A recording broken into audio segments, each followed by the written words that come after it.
कि सबसे पहले मेरे घर का अंडे जैसा था आकार, तब मैं यही समझता था कि इतना सा ही है संसार। बनारस के एक गांव में पैदा हुआ, लेकिन गरीबी के कारण एजुकेशन पूरा नहीं हुआ और मैं आ गया सूरत। सुनो भरत, भाभी प्रबल बिलख कहो मुनिनाथ। फिर मैं एक कर्मकांडी पंडित बन गया कि नाहम बसामि वैकुंठे योगी नाम हृदय पिना। गणेश उपासना कैसे की जाती है? गणपति आम लोगों का स्वामी। गणेश जी महाराज रात को वहीं पड़े रहते हैं, हम अपने घर के अंदर एसी और पंखा चालू करके आराम से सो जाते हैं। सारा कष्ट सहन करके वे हमारे आपके गेट पर विराजमान रहते हैं। गणेश जी के पूरे रूप से हमें कुछ न कुछ शिक्षा मिलती है। ऊपर आकाश में मुझे सारे देवता गणेश जी सूंड हिला रहे हैं। जो हमने अध्ययन किया, जो हमारे मन में कल्पना है देवताओं के प्रति, वो सारे देवता दिख गए। जो तांत्रिक गणेश बोलते हैं उसके बारे में भी थोड़ा बताइए।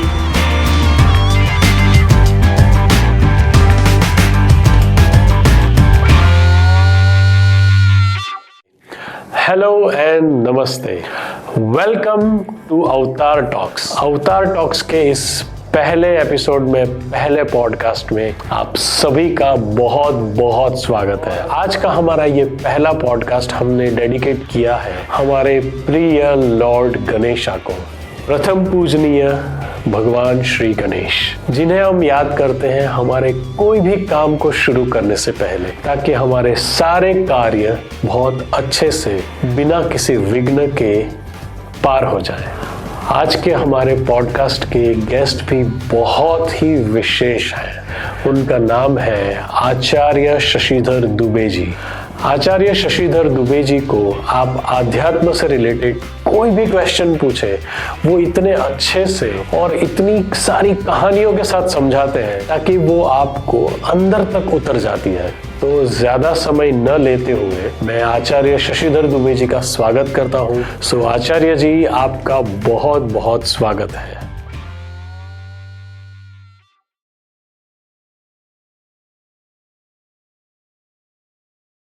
आचार्य जी प्रणाम। जय सिया राम। जय सिया राम। आपका बहुत बहुत स्वागत है। और अवतार टॉक्स के बारे में मैं आपको बताऊं कि हमने इसका नाम क्यों अवतार टॉक्स रखा है। अवतार मतलब जो पृथ्वी पे जिनका अवतरण हुआ, तो उस इंटेंशन से वही हमारी भाव है कि हमारे जो टॉक शो में है आज आपका अवतार हुआ है। अरे वाह, धन्यवाद। तो हम शुरू करेंगे आपके जीवन से, आपके बचपन से। कुछ हमें बताइए कि कैसे आपका जीवन शुरू। छोटी सी गणेश जी की वंदना मैं करता हूँ जी। खर्वस्थूल तनुम गजेंद्र वदनम लंबोदरम सुंदरम प्रस्यंदन मदगंध लुब्ध मधुप व्यालोल गंड स्थलम दंताघात विदारितारि रुधिरेर सिंदूर शोभाकरम वंदे शैल सुता सुतम गणपतिम सिद्धि प्रदम कामदम। बोले गणेश महाराज की जय। मेरा आपका संसार के हर प्राणी का जीवन एक ईश्वर की डोर के द्वारा चलाया जाता है। हम सभी अपने ज्ञान को सर्वोच्च मानते हैं, चाहे किसी भी उम्र में। बचपन में बच्चा अपने आप को सबसे ज्यादा चालाक मानता है, बुद्धिमान मानता है। युवावस्था में युवान अपनी बुद्धि को सर्वोच्च मानता है। वृद्धावस्था में बुजुर्ग लोग भी अपनी बुद्धि को सबसे ऊंचा मानते हैं। सत्य ये है कि हर प्रकार का ज्ञान समय समय पर बदलता रहता है। सत्य की मूल परिभाषा जो जान जाए वह ईश्वर को जान लेगा। मेरे जीवन के विषय में आप पूछ रहे हैं, उसको एक पक्षी के माध्यम से मैं बताना चाहता हूं। एक पक्षी जब अंडे में था, फिर अंडे से बाहर हुआ, घोंसले में आया, फिर थोड़ा बहुत डालियों पर फुदकने लगा, फिर आसमान में उड़ने लगा लंबे लंबे पंख पसार कर। तो अपनी कहानी कह रहा है कि सबसे पहले मेरे घर का अंडे जैसा था आकार, तब मैं यही समझता था कि इतना सा ही है संसार। जब मेरा घर बना घोंसला सूखे तिनकों से तैयार, तब मैं यही समझता था कि इतना सा ही है संसार। एक दिन निकला हरी डाल पर, जो थी कोमल और सुकुमार, तब मैं यही समझता था कि इतना सा ही है संसार। जब मैं निकला नील गगन में ऊंचे ऊंचे पंख पसार, तभी समझ में आया मुझको बहुत बड़ा है ये संसार, बहुत बड़ा है ये संसार।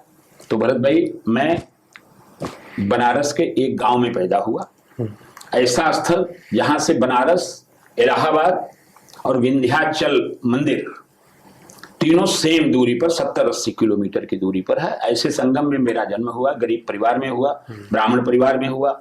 मेरे पिताजी कर्मकांडी पंडित थे, थोड़ी बहुत खेती भी थी, साथ में दूध के लिए गाय या भैंस पालन करना भी उनका काम था। बचपन से लेकर इंटरमीडिएट तक 12वीं क्लास तक मैंने पढ़ाई किया। पढ़ाई मैंने विज्ञान विषय को लेकर किया, साइंस से किया, क्योंकि मुझे पंडित नहीं बनना था। मुझे नफरत थी कि हमारे पिताजी पंडित अर्थात एक भिखारी का जीवन जी रहे हैं। दुख था मुझे इस बात का, लेकिन गरीबी के कारण एजुकेशन पूरा नहीं हुआ और मैं आ गया सूरत। यहाँ आकर मैंने छोटे मोटे कई व्यवसाय कर डाले, यानी यहाँ तक कि मैं ठेला लेकर कुछ चीजें बेच कर भी अपना जीवन यापन मैंने किया। लेकिन यदि ये विश्वास मानिए आप कि यदि व्यक्ति अपनी विचारधाराओं को ऊपर तब सोचे कि हमें यहां तक पहुंचना है, अवश्य पहुंचेगा। परमात्मा उसकी मदद करते हैं। फिर मैं एक टीचर बन गया। 15 साल तक मैंने टीचिंग की लाइन में काम किया। हाई स्कूल तक के बच्चों को मैं ट्यूशन देता था, सुबह 6 बजे से रात के 11 बजे तक परिश्रम करके। फिर उसके बाद छोटे मोटे बिजनेस शुरू कर दिए, फाइनेंस के, ऑटो रिक्शा वगैरह में, जैसे भी करके धन कमाना मुख्य उद्देश्य था जीवन का। उसमें व्यापार में लाभ हानि दोनों होती है जी।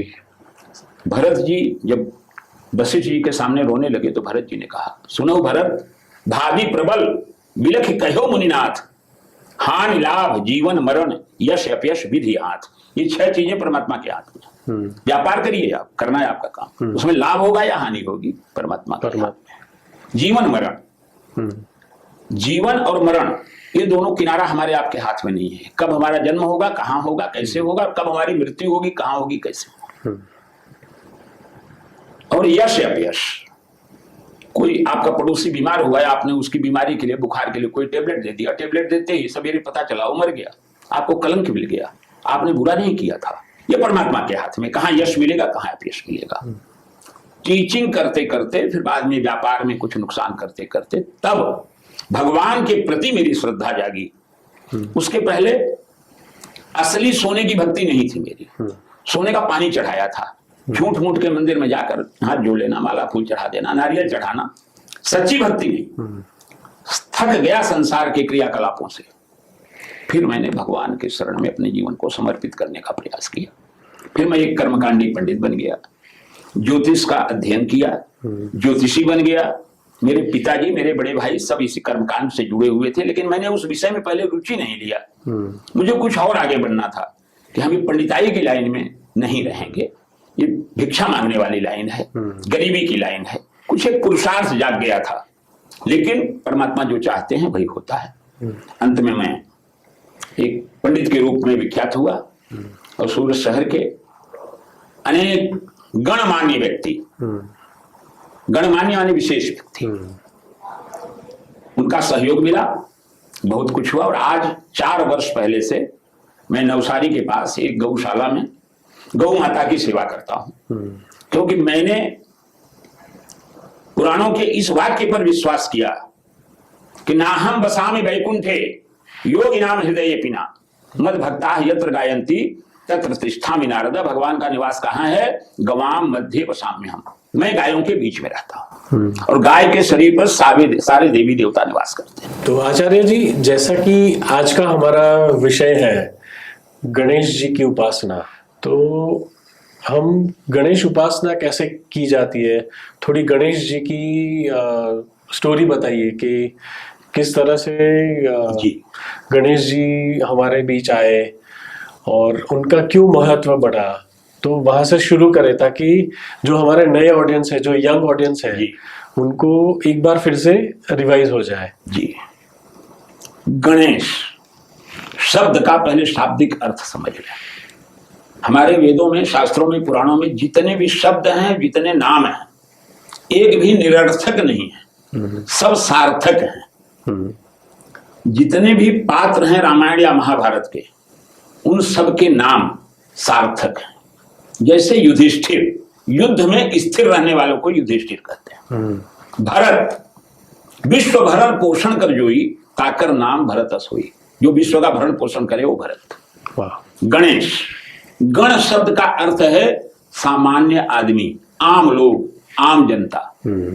गणमान्य व्यक्ति यानी आम लोगों में जो मान्य हो विशेष व्यक्ति, उसको गणमान्य व्यक्ति कहते हैं। गण ईश, गण यानी आम लोगों का ईश्वर गणेश। गणपति, आम लोगों का स्वामी पति गणपति। गणेश जी महाराज आम लोगों के देवता हैं, हर किसी के देवता हैं। अन्य देवताओं में कुछ पवित्रता या पवित्रता, विशेष सेवा, विशेष कंठी, विशेष माला, सारा कुछ है। लेकिन हमारे गणेश जी तो इतने दयालु हैं।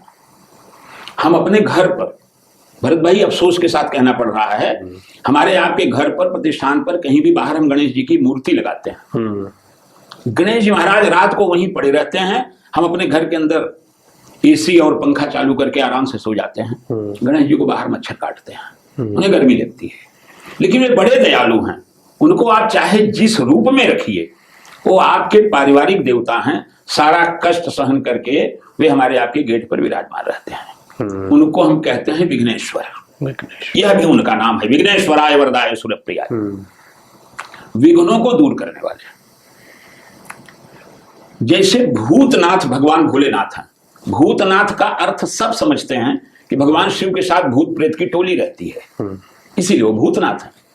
तो विघ्नेश्वर जो हैं, उनके साथ विघ्नों की टोली रहती है और गेट पर विराजमान रहते हैं। अगर अन्य कोई विघ्न बाधा हमारे घर में प्रवेश हो रही है तो गणेश जी वहां रोकेंगे, कहाँ भाई, आ जाओ इधर, हमारे गण में शामिल हो जाओ, यहीं गेट के बाहर ही रहो, अंदर जाने की परमिशन नहीं। जहां गणेश जी विराजमान हो गए वहां कोई विघ्न बाधा घर में आने नहीं देते हैं। ये गणेश जी महाराज की विशेषता है। अब गणेश जी महाराज के जन्म के विषय में पहले जानिए, इनका जन्म कैसे होगा। हमारा या आपका या किसी का भी जन्म कब कहां होगा कुछ पता नहीं, मृत्यु कब कहां होगी कुछ पता नहीं, कोई नहीं बता सकता। एक ईश्वर ही बता सकता है, ईश्वर की नियमावली ही बता सकती है। वैद्याः वदन्ति कफ पित्त मरुत विकारान् ज्योतिर्विदो ग्रह गतिम परिवर्तयन्तिम भूतोभिषंग इति भूतविदो वदन्ति प्राचीन कर्म बलवान मुनयो वदन्ति। यदि कोई व्यक्ति बीमार हो जाए, कोई उस पर समस्या आ जाए, तो पहले वो किसी वैद्य डॉक्टर के पास जाएगा। वैद्याः वदन्ति, वैद्य, पहले वैद्य होते थे तो वैद्य बताते हैं कफ आपका बिगड़ गया, पित्त बिगड़ गया, वात का रोग हो गया। आज के डॉक्टर प्रोटीन, विटामिन और ये सब करके बातें करते हैं इंग्लिश भाषा में, लेकिन वो अपनी ही लाइन की बात करेंगे। वैद्याः वदन्ति कफ पित्त मरुत विकारान् ज्योतिर्विदो ग्रह गतिम बड़े परिवर्तयन्ति। आप किसी ज्योतिषी के पास जाइए तो आपकी बीमारी नहीं बताएगा, वो कहेगा शनि में मंगल, मंगल में राहु, राहु में केतु, ये सब योग कुयोग बन गए हैं, आप इनकी पूजा करवाइए, शांति करवाइए। और किसी भुआ के पास, झाड़ फूक करने वाले के पास जाइए तो बताएगा कि कोई चुड़ैल लग गई है आपको, भूतो भिषंग इति भूतविदो, भूत प्रेत लग गया है आपको। इसका इस तरह से टोना टोटका करिए। लेकिन प्राचीन कर्म बलवान मुनियो वदन्ति, हमारे ऋषियों ने कहा भाई ये सब कुछ नहीं है, प्राचीन कर्म का फल आपको भोगना है। प्रारब्ध का फल, कई जन्मों का फल आपको भोगना पड़ सकता है। उसी के अनुसार आपको उस परिस्थिति में जन्म मिलेगा और उसी प्रकार की परिस्थिति मिलेगी। आप अपने पुरुषार्थ के द्वारा संघर्ष करते हुए उन परिस्थितियों से मुक्ति पा सकते हो। तो गणेश जी महाराज को एक गणेश अवतार क्यों मिला? पहली बात, गणेश जी हैं कौन? गणेश जी कोई सामान्य देवता नहीं है। यम ब्रह्म वेदांत विदो वदन्ति परम प्रधानम पुरुषम तथान्य विश्वोदगते कारणम ईश्वरम तम तस्मै नमो विघ्न विनाशनाय। गणेश जी महाराज परब्रह्म परमात्मा है, निराकार है। भगवान शिव और पार्वती के विवाह में भी गणेश जी की पूजा हुई। भगवान शिव का सती के साथ विवाह हुआ तो प्रथम गणेश पूजन हुआ। अगर गणेश जी का पुत्र मान, हम शिव जी का पुत्र मान लें गणेश को, तो पूजा कैसे हुई? शादी के पहले कहां जन्म हुआ? वे आदि देव हैं, बहुत पहले से निराकार रूप में है गणेश जी महाराज। अब उन्हें भी कर्म के अनुसार फल मिलेगा, देवताओं को भी, सुर नर मुनि सबकी यह रीति, स्वार्थ लागी करण सब प्रीति, सब स्वार्थमय है, चाहे देवता हो, चाहे ऋषि मुनि हो, चाहे मनुष्य हो, कहीं न कहीं स्वार्थ के नाते से जुड़े हुए हैं जी। केवल भगवान ईश्वर परमात्मा जिसका कोई आकार नहीं, वो निस्वार्थी है, उनका कोई स्वार्थ नहीं है। केवल तुम्हार सेवक असुरारी, भगवान और भगवान के भक्त वे स्वार्थी नहीं होते। गणेश जी महाराज को एक गणेश अवतार कैसे मिला और प्रथम पूज्य होने का अधिकार कैसे मिला? जैसे सामान्य उदाहरण, मैं किसी पार्टी से बिलोंग नहीं करता, लेकिन मोदी जी को आज प्रधानमंत्री पद कैसे मिल गया? कहीं न कहीं उनका प्राचीन प्रारब्ध ऐसा रहा है। बाकी इस योग्यता वाले व्यक्ति को जो चाय बेचता हो और प्रधानमंत्री पद पर पहुंच जाए, पहले के कुछ कर्म जरूर अच्छे रहे होंगे। इसी प्रकार गणेश जी महाराज, तुलसीदास जी ने रामचरितमानस में लिखा है कि महामंत्र मणि विषय व्याल के, मेटत कठिन कुंवंक भाल के, महामंत्र सोई जपत महेशु, काशी मुक्ति हेतु उपदेशु, नाम प्रभाव जान गणराउ, प्रथम पूजियत नाम प्रभाव। इसके पहले भगवान शिव भी राम नाम का जप कर, यही राम नाम महामंत्र है, इससे बड़ा मंत्र कोई है नहीं। ये भाग्य में लिखे हुए खराब लेख को मिटा सकता है। इसलिए व्यक्ति कहीं भी हो, किसी अवस्था में हो, किसी से बात करता हो, कोई काम करता हो, लेकिन अंदर उसके राम नाम का जप चलना चाहिए, ये महामंत्र है। गणेश जी ने राम नाम का बहुत अधिक मंत्र किया। अच्छा। और उसके बाद जब अवतरित हुए, उस मंत्र के प्रभाव से इन्हें प्रथम पूज्य होने का अधिकार मिला। अब इनके जन्म की कथा थोड़ी विचित्र है। गाय माता से और गणेश जी का क्या संबंध है जी? आजकल हमारे घर की महिलाएं, समाज की महिलाएं शरीर में उबटन लगाती हैं। अब उसको चाहे क्रीम कहिए, लोशन कहिए, कुछ भी कहिए, वो केमिकल से बना हुआ है जी। लेकिन ये उबटन लगाने की प्रथा आदिकाल से है। हमारे देवी देवताओं को भी उबटन लगता था। पार्वती माता उबटन लगाती थी। उबटन यानी शरीर में लगाकर मैल को छुड़ा देना, वो उबटन है। उस समय ये सब अंग्रेजी कंपनियों का केमिकल वाला उबटन नहीं था, गोबर का उबटन। गाय माता के गोबर का उबटन लगाती थी। और उनकी दो सखियां थी, जया और विजया। उन सखियों ने पार्वती से कहा कि पार्वती, ये शिव जी जो हैं, इनके जितने गण हैं, जितने इनके सहायक पार्षद हैं, वो उनकी ही आज्ञा का पालन करते हैं। नाग देवता हैं, चंद्रमा हैं, नंदी जी हैं, और भी जितने गण हैं, सब उनकी आज्ञा का पालन करते हैं। तुम्हारा तो कोई आज्ञाकारी सेवक ही नहीं है, कुछ उपाय करो। पार्वती के मन में आया कि मैं अपना एक पुत्र ही पैदा करती हूँ, जो कि मेरा अकेले का होगा। उन्होंने अपने शरीर की मैल उतारा, यानी वही गाय के गोबर का उबटन मैल निकाला, उसको रखकर प्रतिष्ठित कर दिया, और गणेश जी का जन्म हो गया। गणेश जी का जन्म गोबर से हुआ। कभी कभी कुछ लोग गोबर गणेश भी कहते हैं। और लेकिन गोबर गणेश का प्रयोग गलत होता है, अज्ञानता के कारण। लोग कहते हैं ये तो आदमी पूरा गोबर गणेश है, मतलब मूर्ख है वो। गोबर गणेश का अर्थ मूर्ख से संबोधित करते हैं लोग। मूर्ख नहीं है, पर वो नहीं, मूर्ख नहीं, उसका अर्थ तो बहुत बड़ा है। लेकिन गणेश जी पैदा किसी घर में झगड़ा हो रहा है, कहते हैं उसके घर में रोज रामायण होती रहती है। अरे रामायण का मतलब झगड़ा थोड़ी होता है। लोग कहते हैं वहां तो रोज रामायण होती है। महाभारत का भी दुरुपयोग करते हैं शब्द का। अरे वहां तो महाभारत हो गया, सुना कि नहीं, लाठी चल गई। महाभारत माने महायुद्ध, ऐसा नहीं होता। लेकिन उसका मुहावरा हम गलत बना लिए हैं समाज में, उसको सुधारने की आवश्यकता है। धीरे धीरे लोग जैसे जैसे शिक्षित होंगे वैसे वैसे सब जान जाएंगे। आई थिंक मुझे लगता है कि आज के बाद गोबर गणेश का अर्थ उनको सही में समझ में आएगा, समझ में आना चाहिए। और उनको पहले भी समझाया गया है, लेकिन वो समझते नहीं। ज्यादा से ज्यादा ग्रामीण क्षेत्रों में जो गणेश और गौरी की मूर्ति बनती है, गोबर की बनती है। गोबर की मूर्ति बनाकर उस पर पूजा करती हैं। गणेश चौथ के दिन विशेष महिलाएं गोबर से गणेश जी बनाकर और उस पर पूजा, गौरी गणेश जी। हिंदू मिलन मंदिर में आज भी उसी तरह गोबर का उपयोग करके आज भी गणेश जी की प्रतिमा बनाई जी जी जी बिल्कुल। तो जो ज्ञानी हैं, जानते हैं, वो उसका उपयोग करते हैं, लेकिन प्रचार नहीं कर पा रहे हैं, समाज में जन जन के पास नहीं पहुंच रहा है। अब आप जैसे लोग इतनी बड़ी टीम लेकर अगर इन चीजों को ऐसे ही आप प्रसारित करते रहेंगे, ज्ञान बढ़ेगा धीरे धीरे। हमारी सृष्टि यथा ब्रह्मांडे तथा पिंडे। जो ब्रह्मांड में है वही पिंड में है। ब्रह्मांड में क्या है? सूर्य है, चंद्र है, मंगल है, बुध है, पृथ्वी है, हवा है, वायु, वो सब शरीर के अंदर है। ये पूरा ब्रह्मांड है।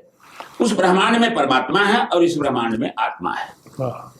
ये छोटा पैमाना है। जैसे मकान बना है, ईंटों से बना है, ईंटों से बनकर ढांचा तैयार हुआ था, मकान कहते हैं। उसकी एक इकाई को आप देखने जाएंगे तो ईंट है। ये ईंट ही ईंट है, लेकिन मकान नाम हो गया। इसी प्रकार कई आत्माओं, अरबों करोड़ों, एको हम बहुश्यामी। परमात्मा जब इच्छा करते हैं, ईश्वर जब इच्छा करते हैं, अकेले ही बहुत सारे रूप धारण कर लेते हैं।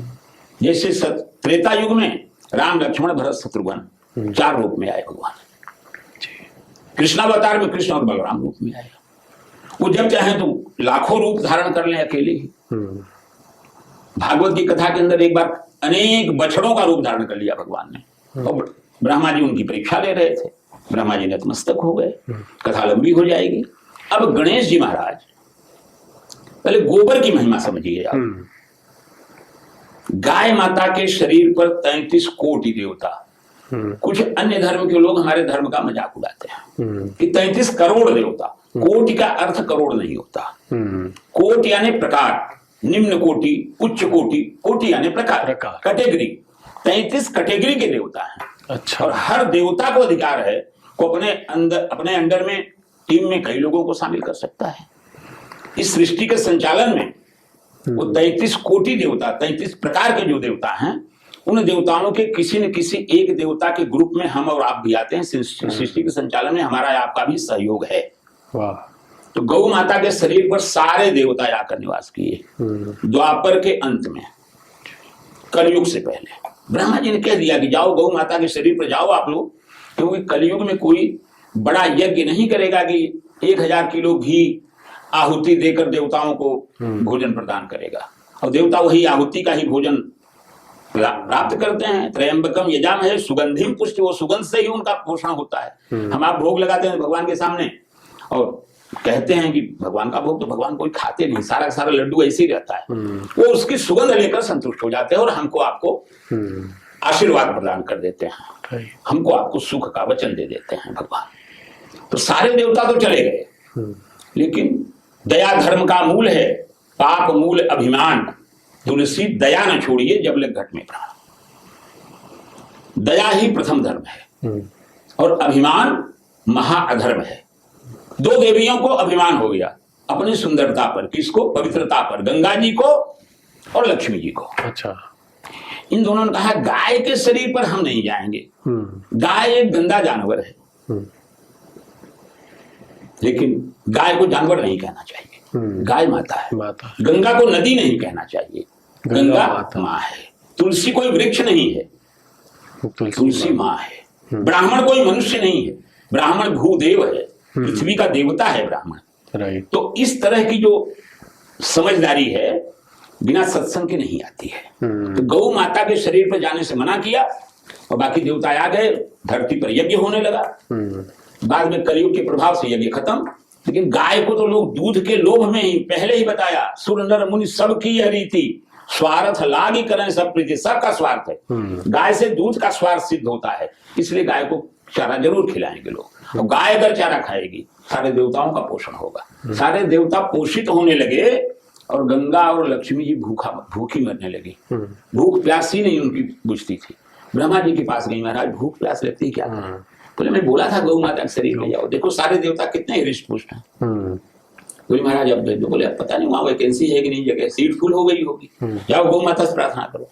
गौ माता के पास ये दोनों देवियां आई, माँ मुझे भी जगह दो। गौ माता ने कहा कोई स्थान खाली नहीं, नो वैकेंसी, खाली 2 स्थान खाली है, गोबर वाला स्थान और गोमूत्र वाला स्थान। वो गंदा स्थान समझ कर कोई नहीं बैठा वहां। इन देवियों ने कहा मुझे मंजूर है, मैं वहीं बैठ जाऊंगी। गोबर के स्थान में लक्ष्मी बैठ गई, गोमूत्र के स्थान पर गंगा जी बैठ गई। इसीलिए आज भी गोमूत्र का हम छिड़काव करते हैं गंगा जल के समान, ताजा गंगा जल जी। और गोबर का गणेश बनाकर और लक्ष्मी बनाकर हम गणेश की पूजा करते हैं, तो वो सीधे ही हमारी लक्ष्मी जी हो गई। क्या बात है। ये गणेश जी की विशेषता है।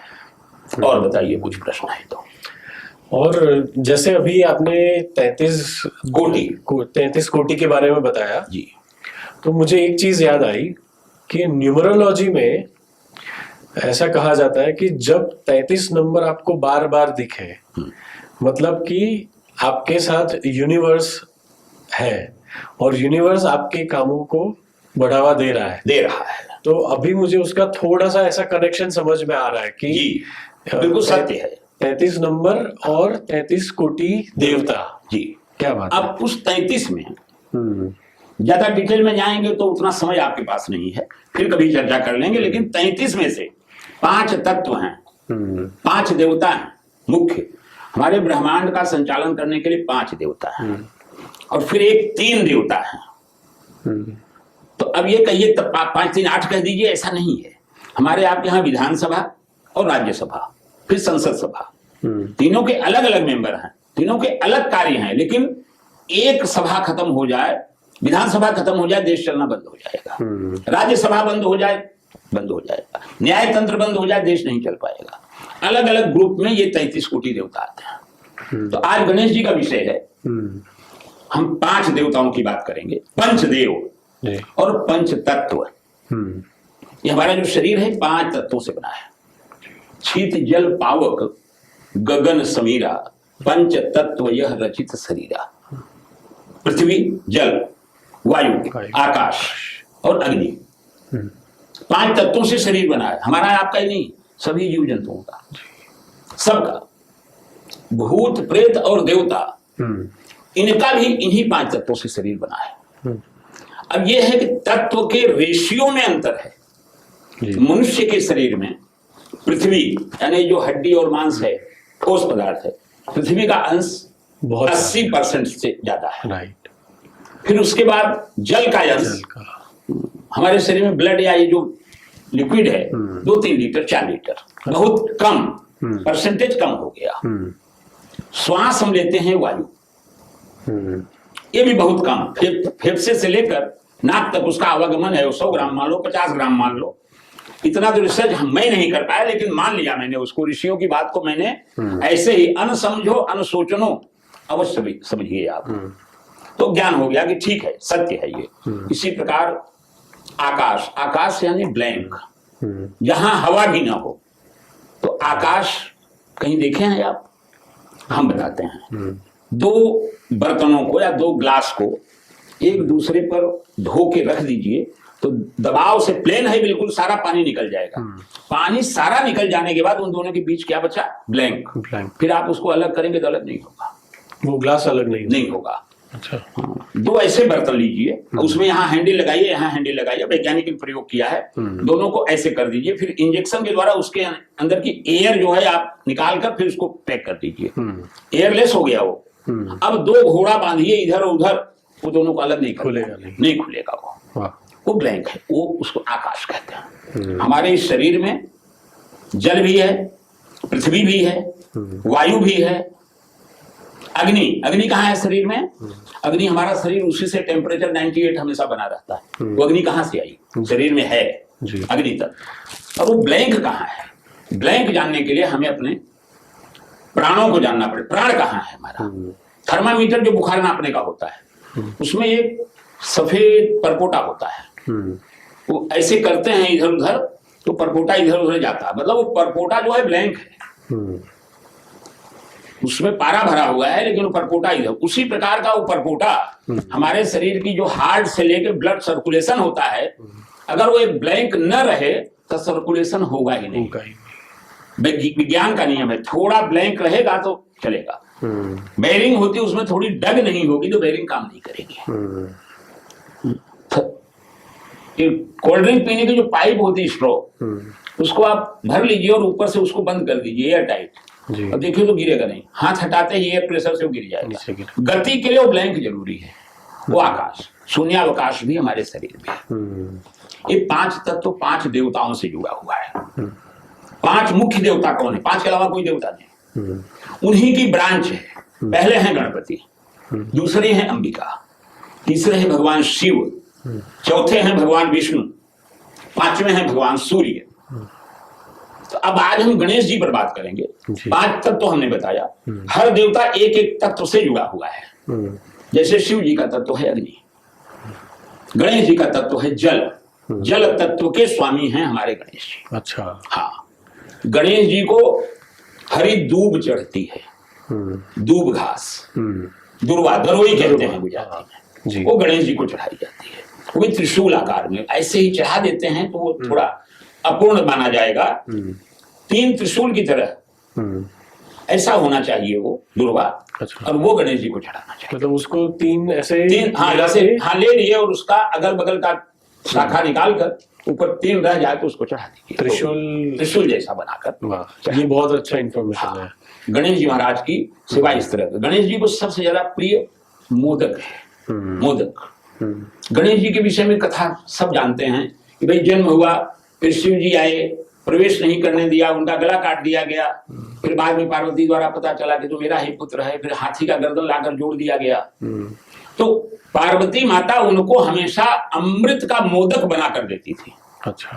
अमृत, बहुत बड़ा ऑपरेशन हो गया। भगवान शिव हमारे बहुत बड़े सर्जन हैं। आज किसी का गला काट कर दूसरे का गला जोड़ना आज के डॉक्टरों की बस की बात नहीं। कितना बड़ा सर्जन हो, आदमी गला काट कर आदमी पर जोड़ सकता है एक बार, लेकिन आदमी के ऊपर हाथी का गला कैसे जोड़ देगा? वो नसें कैसे सीधी लाइन में आएंगी? लेकिन बहुत बड़े सर्जन थे भगवान शिव, जो कि उन्होंने असंभव को संभव करके बताया।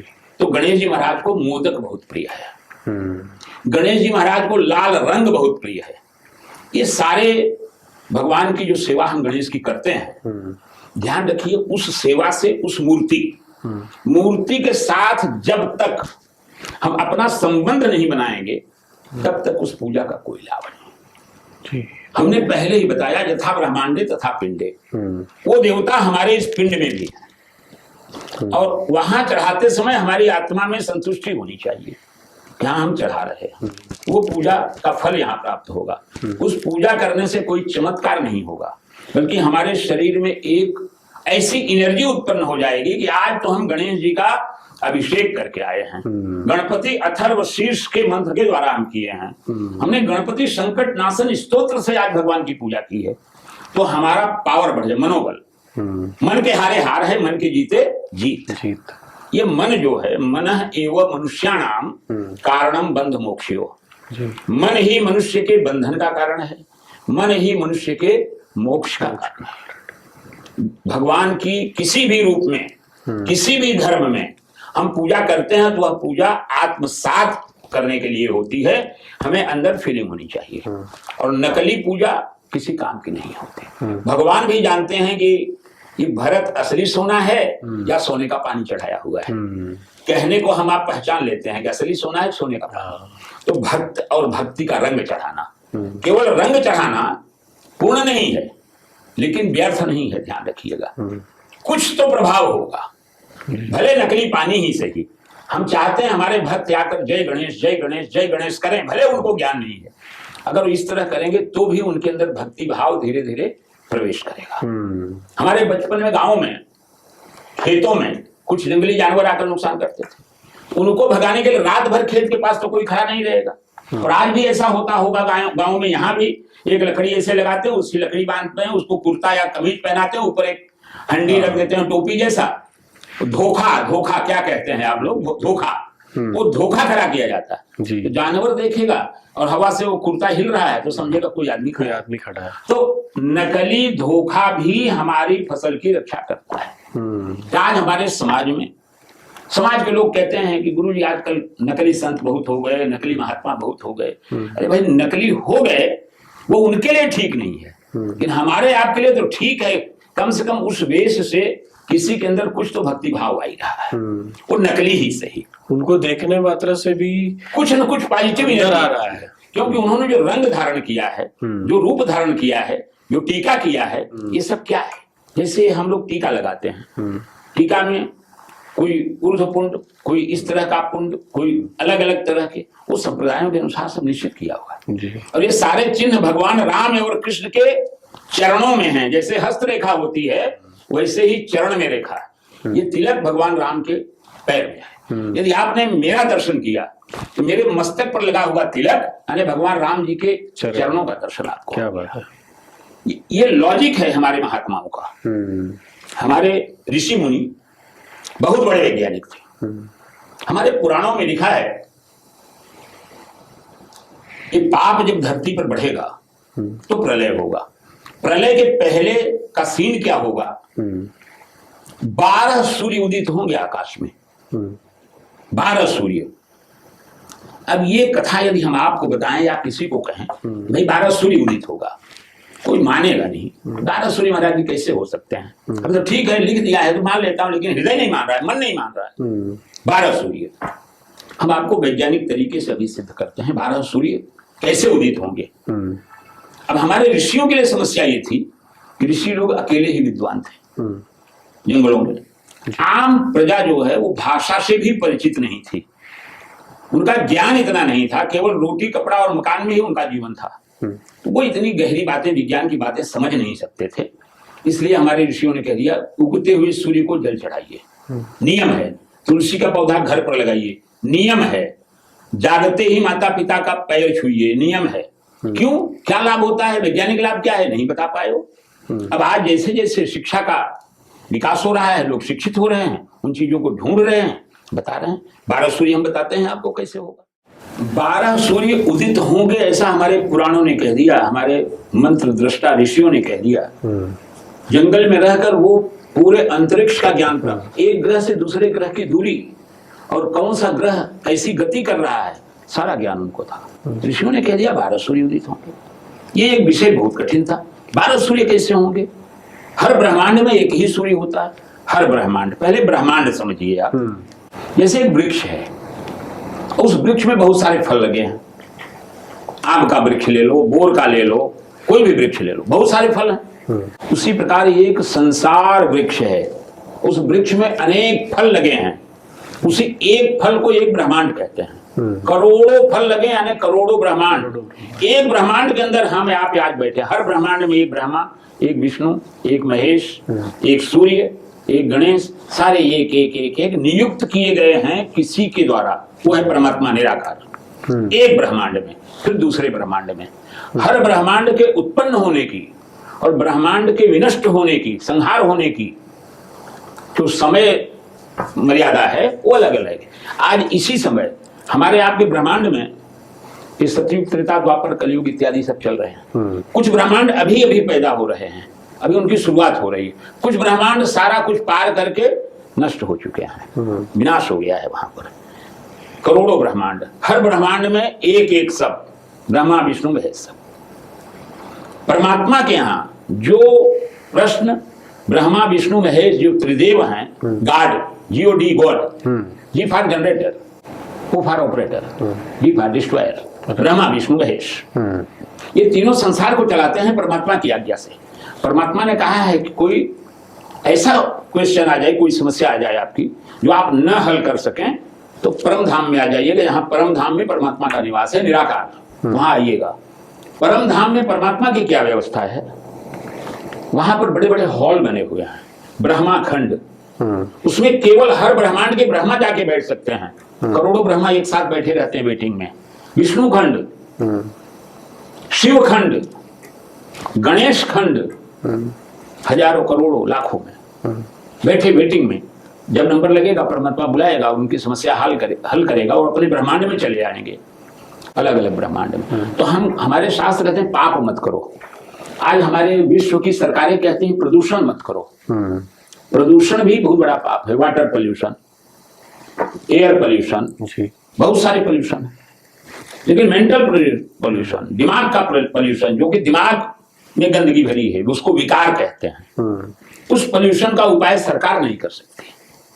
यह है पाप। पोल्यूशन यानी पाप। सामान्य पोल्यूशन से क्या होता है, वैज्ञानिकों ने भी कह दिया है कि ऊपर जो ओजोन परत है, सूर्य के बाद ओजोन परत सारी गर्मी सोख ले। केवल 8% गर्मी पृथ्वी पर आती है, 8%, 92 वहीं सोख ली जाती है। और कुछ पोल्यूशन के कारण ओजोन में छेद होने शुरू हो गए थे। तो वैज्ञानिकों ने 10-5 साल पहले हल्ला मचाना शुरू किया कि ओजोन में अगर सारा होल हो जाएगा तो 100% हीट जो है धरती पर, धरती भस्म हो जाएगी। तो प्रदूषण पर सारी सरकारें काम कर रही हैं। लेकिन एक न एक दिन ऐसा आएगा, इतना प्रदूषण यानी पाप बढ़ेगा, वो ओजोन परत खत्म हो जाएगी। तो जो अभी 8% आ रहा है, 8 में 12 का मल्टीप्लिकेशन करिए, 12 8 96, 100% गर्मी आएगी। माने 12 सूर्य उदित हो गए। 12 गुना गर्मी अगर सूर्य की आई, 12 सूर्य उदित हो गए। ऋषियों को ऐसी प्रजा नहीं मिली थी जिनको समझा सके वैज्ञानिक तरीके से। उन्होंने नियम बना दिया, हवन करो, पवित्र वस्तुएं हवन में आहुति दो, तो हमारी ओजोन सुरक्षित रहेगी। आज अब उसको हम वैज्ञानिक भाषा में मानते हैं। तो बहुत सारे ज्ञान ऐसे भरे हुए हमारे पुराणों में, वेदों में। हमें धर्म का पालन करना चाहिए। वैज्ञानिकों ने, मैंने बीच में ऐसा सुना कि जो हम यज्ञ करते हैं और यज्ञ में जो आहुति की जाती है उससे जो धुआं पैदा होता है, तो वो ओजोन का जो स्तर है उसको भरने में मदद करता है। क्या ये सही है? हाँ, सही है। देखिए, ओजोन कैसे फटेगा या कैसे होल होगा? जब उसको हानि पहुंचाने वाले पदार्थ उस तक पहुंचेंगे तो पहुंचेगा। अगर उसको पुष्ट करने वाले पदार्थ, अभी मैंने एक दिन मोबाइल पर देखा, ये कोई ऐसा केमिकल आ गया है जैसे कार का आपका शीशा है और किसी ने पत्थर मार दिया और उसमें बहुत सारे फट गए। कांच मत बदलिए, खाली वो केमिकल डालिए, कांच पहले का जैसे वैसा क्लियर, वैसे क्लियर।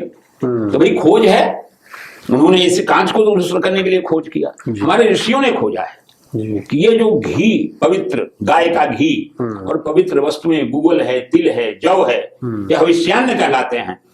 इनका धुआं हमारी ओजोन को मजबूत बनाएगा। अब रही बात कि अब आज के वैज्ञानिक, जिसका जितना ज्ञान है वो अपने ज्ञान को, हमने आपको पहले बताया, छोटा बालक भी समझता है कि सबसे ज्यादा ज्ञानी मैं हूं। अब ईश्वर के रूप पर थोड़ी सी बात हम करते हैं। हम जिनको भगवान कहते हैं, भगवान में 4 अक्षर हैं, भ, ग, वा और न। वा में व प्लस आ की मात्रा, भ यानी भूमि, ग यानी गगन, व यानी वायु, व में आ की मात्रा है अग्नि, न माने नीर। यही 5 तत्व हैं। भगवान को किसी ने देखा नहीं जी, निराकार को किसी ने देखा नहीं। लेकिन अगर भगवान की कृपा हुई और आपके माता पिता का आप पर आशीर्वाद है तो आप अभी भगवान का दर्शन कर लेंगे। और जो लोग भी सुन रहे हैं सबको दर्शन मिल जाएगा। दर्शन कैसे होगा? इन दोनों आंखों से जो दर्शन होता है, इन दोनों आंखों की क्षमता बहुत कम है। आप इस 4 दीवारी में अगर हमें बंद किए हैं तो 4 दीवार के अलावा मुझे कुछ दिखेगा नहीं। थोड़ा बाहर निकलेंगे दूर तक दिखेगा, लेकिन पूरी पृथ्वी और पूरा ब्रह्मांड इन 2 नेत्रों से नहीं देखा जा सकता। ईश्वर जो निराकार है उसका परिचय, जैसे यहाँ बिजली चल रही है, पंखा चल रहा है, टीवी चल रही है, हीटर, गीजर, बहुत सारे साधन, किसके द्वारा? बिजली के द्वारा। लेकिन बिजली को तो किसी ने देखा नहीं। 2 वायर आते हैं, वायर दिखते हैं, उसमें बिजली कहाँ है? टच करेंगे चिंगारी निकलेगी, लेकिन बिजली नहीं दिखाई पड़ेगी। वो है ब्रह्म, ईश्वर। और ये साधनों के द्वारा हम उस बिजली का अनुभव कर सकते हैं कि बिजली है। साधन हमें बता रहे हैं कि बिजली है। तो ब्रह्म की उपस्थिति का ज्ञान, अर्धनारीश्वर, आधा राधा, आधा कृष्ण, आधा शिव, आधा पार्वती, ऐसा फोटो देखा होगा। ब्रह्म और प्रकृति, प्रकृति यानी नेचर, ये एकाकार होकर पूर्ण ब्रह्म कहलाते हैं। ब्रह्म अपना परिचय प्रकृति के द्वारा देता है। ब्रह्म यदि हम पर आप पर प्रसन्न हो गया तो प्रकृति हम पर आप पर प्रसन्न हो जाएगी। प्राकृतिक सुख सारे मिलेंगे। प्रकृति में अन्न पैदा होगा, फल पैदा होगा, दूध पैदा होगा, हमको आपको अच्छी तरह मिलेगा, हम अच्छे मार्ग पर चलेंगे, रोड बढ़िया मिलेगा, हवाई यात्रा करने को मिलेगा। ये सब प्राकृतिक सुख है। और जिसके ऊपर प्रकृति नाराज हो जाती है, उसके सामने आए हुए दूध या चाय में भी मक्खी गिर जाती है और वो नहीं पी पाता है। प्रकृति अगर प्रसन्न है, समझिए ईश्वर प्रसन्न है। प्रकृति के माध्यम से हम ईश्वर को समझ सकते हैं। अब इसी को अगर हम ईश्वर मान लें तो ईश्वर हर व्यक्ति की दृष्टि में अलग अलग है। जाकी रही भावना जैसी, प्रभु मूर्ति देखी तिन तैसी। भगवान का विराट स्वरूप है। गणेश जी महाराज का विराट स्वरूप है, ये परम ब्रह्म है। अब गणेश जी महाराज आकाश, पाताल, मृत्युलोक, तीनों लोकों में अकेले ही खड़े हैं, विराट स्वरूप। तो उनके पैर तो पाताल में हैं, पेट का भाग यहाँ मृत्यु लोक में दिख रहा है, सिर का भाग आकाश में है, और चौड़ाई उनकी जापान से लेकर, वर्ल्ड के मैप में जापान से लेकर कनाडा तक। आप कनाडा में खड़े हैं, मैं जापान में खड़ा हूं, और पिताजी यहां खड़े हैं, और गणेश जी ऐसे खड़े हैं उधर मुंह करके। उस तरफ गणेश जी की हाथी के आकार में है तो पूंछ है, वहां सूंड है, यहां उनका पेट का भाग है। तीनों से पूछे भगवान कैसे हैं, तो जो सूंड के पास खड़ा है वो बोले पूरा तो दिखेगा नहीं इन नेत्रों से, थोड़ा पार्ट दिखेगा, पूरा तो दिखेगा ही नहीं। सूंड वाला सूंड का वर्णन करेगा, पेट वाला पेट का। अब पूंछ के पास जो खड़ा है बोले इसमें बाल हैं टेढ़े टेढ़े तलवार की तरह। क्या सत्य है? तीनों सत्य है। क्यों? जितना देख पा रहा है उतना बता रहा है। पूरा देखने के लिए आंखें बंद कर लीजिए और सत्संग के ज्ञान को अपने मस्तिष्क पटल पर लाइए, और उसी के द्वारा आप सब जान सकते हैं। बाकी इन आंखों से अगर हम कहें कि गणेश जी आ जाए दर्शन दे दें, ऐसा इम्पॉसिबल, ये मूर्खता, ऐसी चाह करना भी मूर्खता है। गणेश जी महाराज के रूप पर उन्होंने चूहे को वाहन बनाया।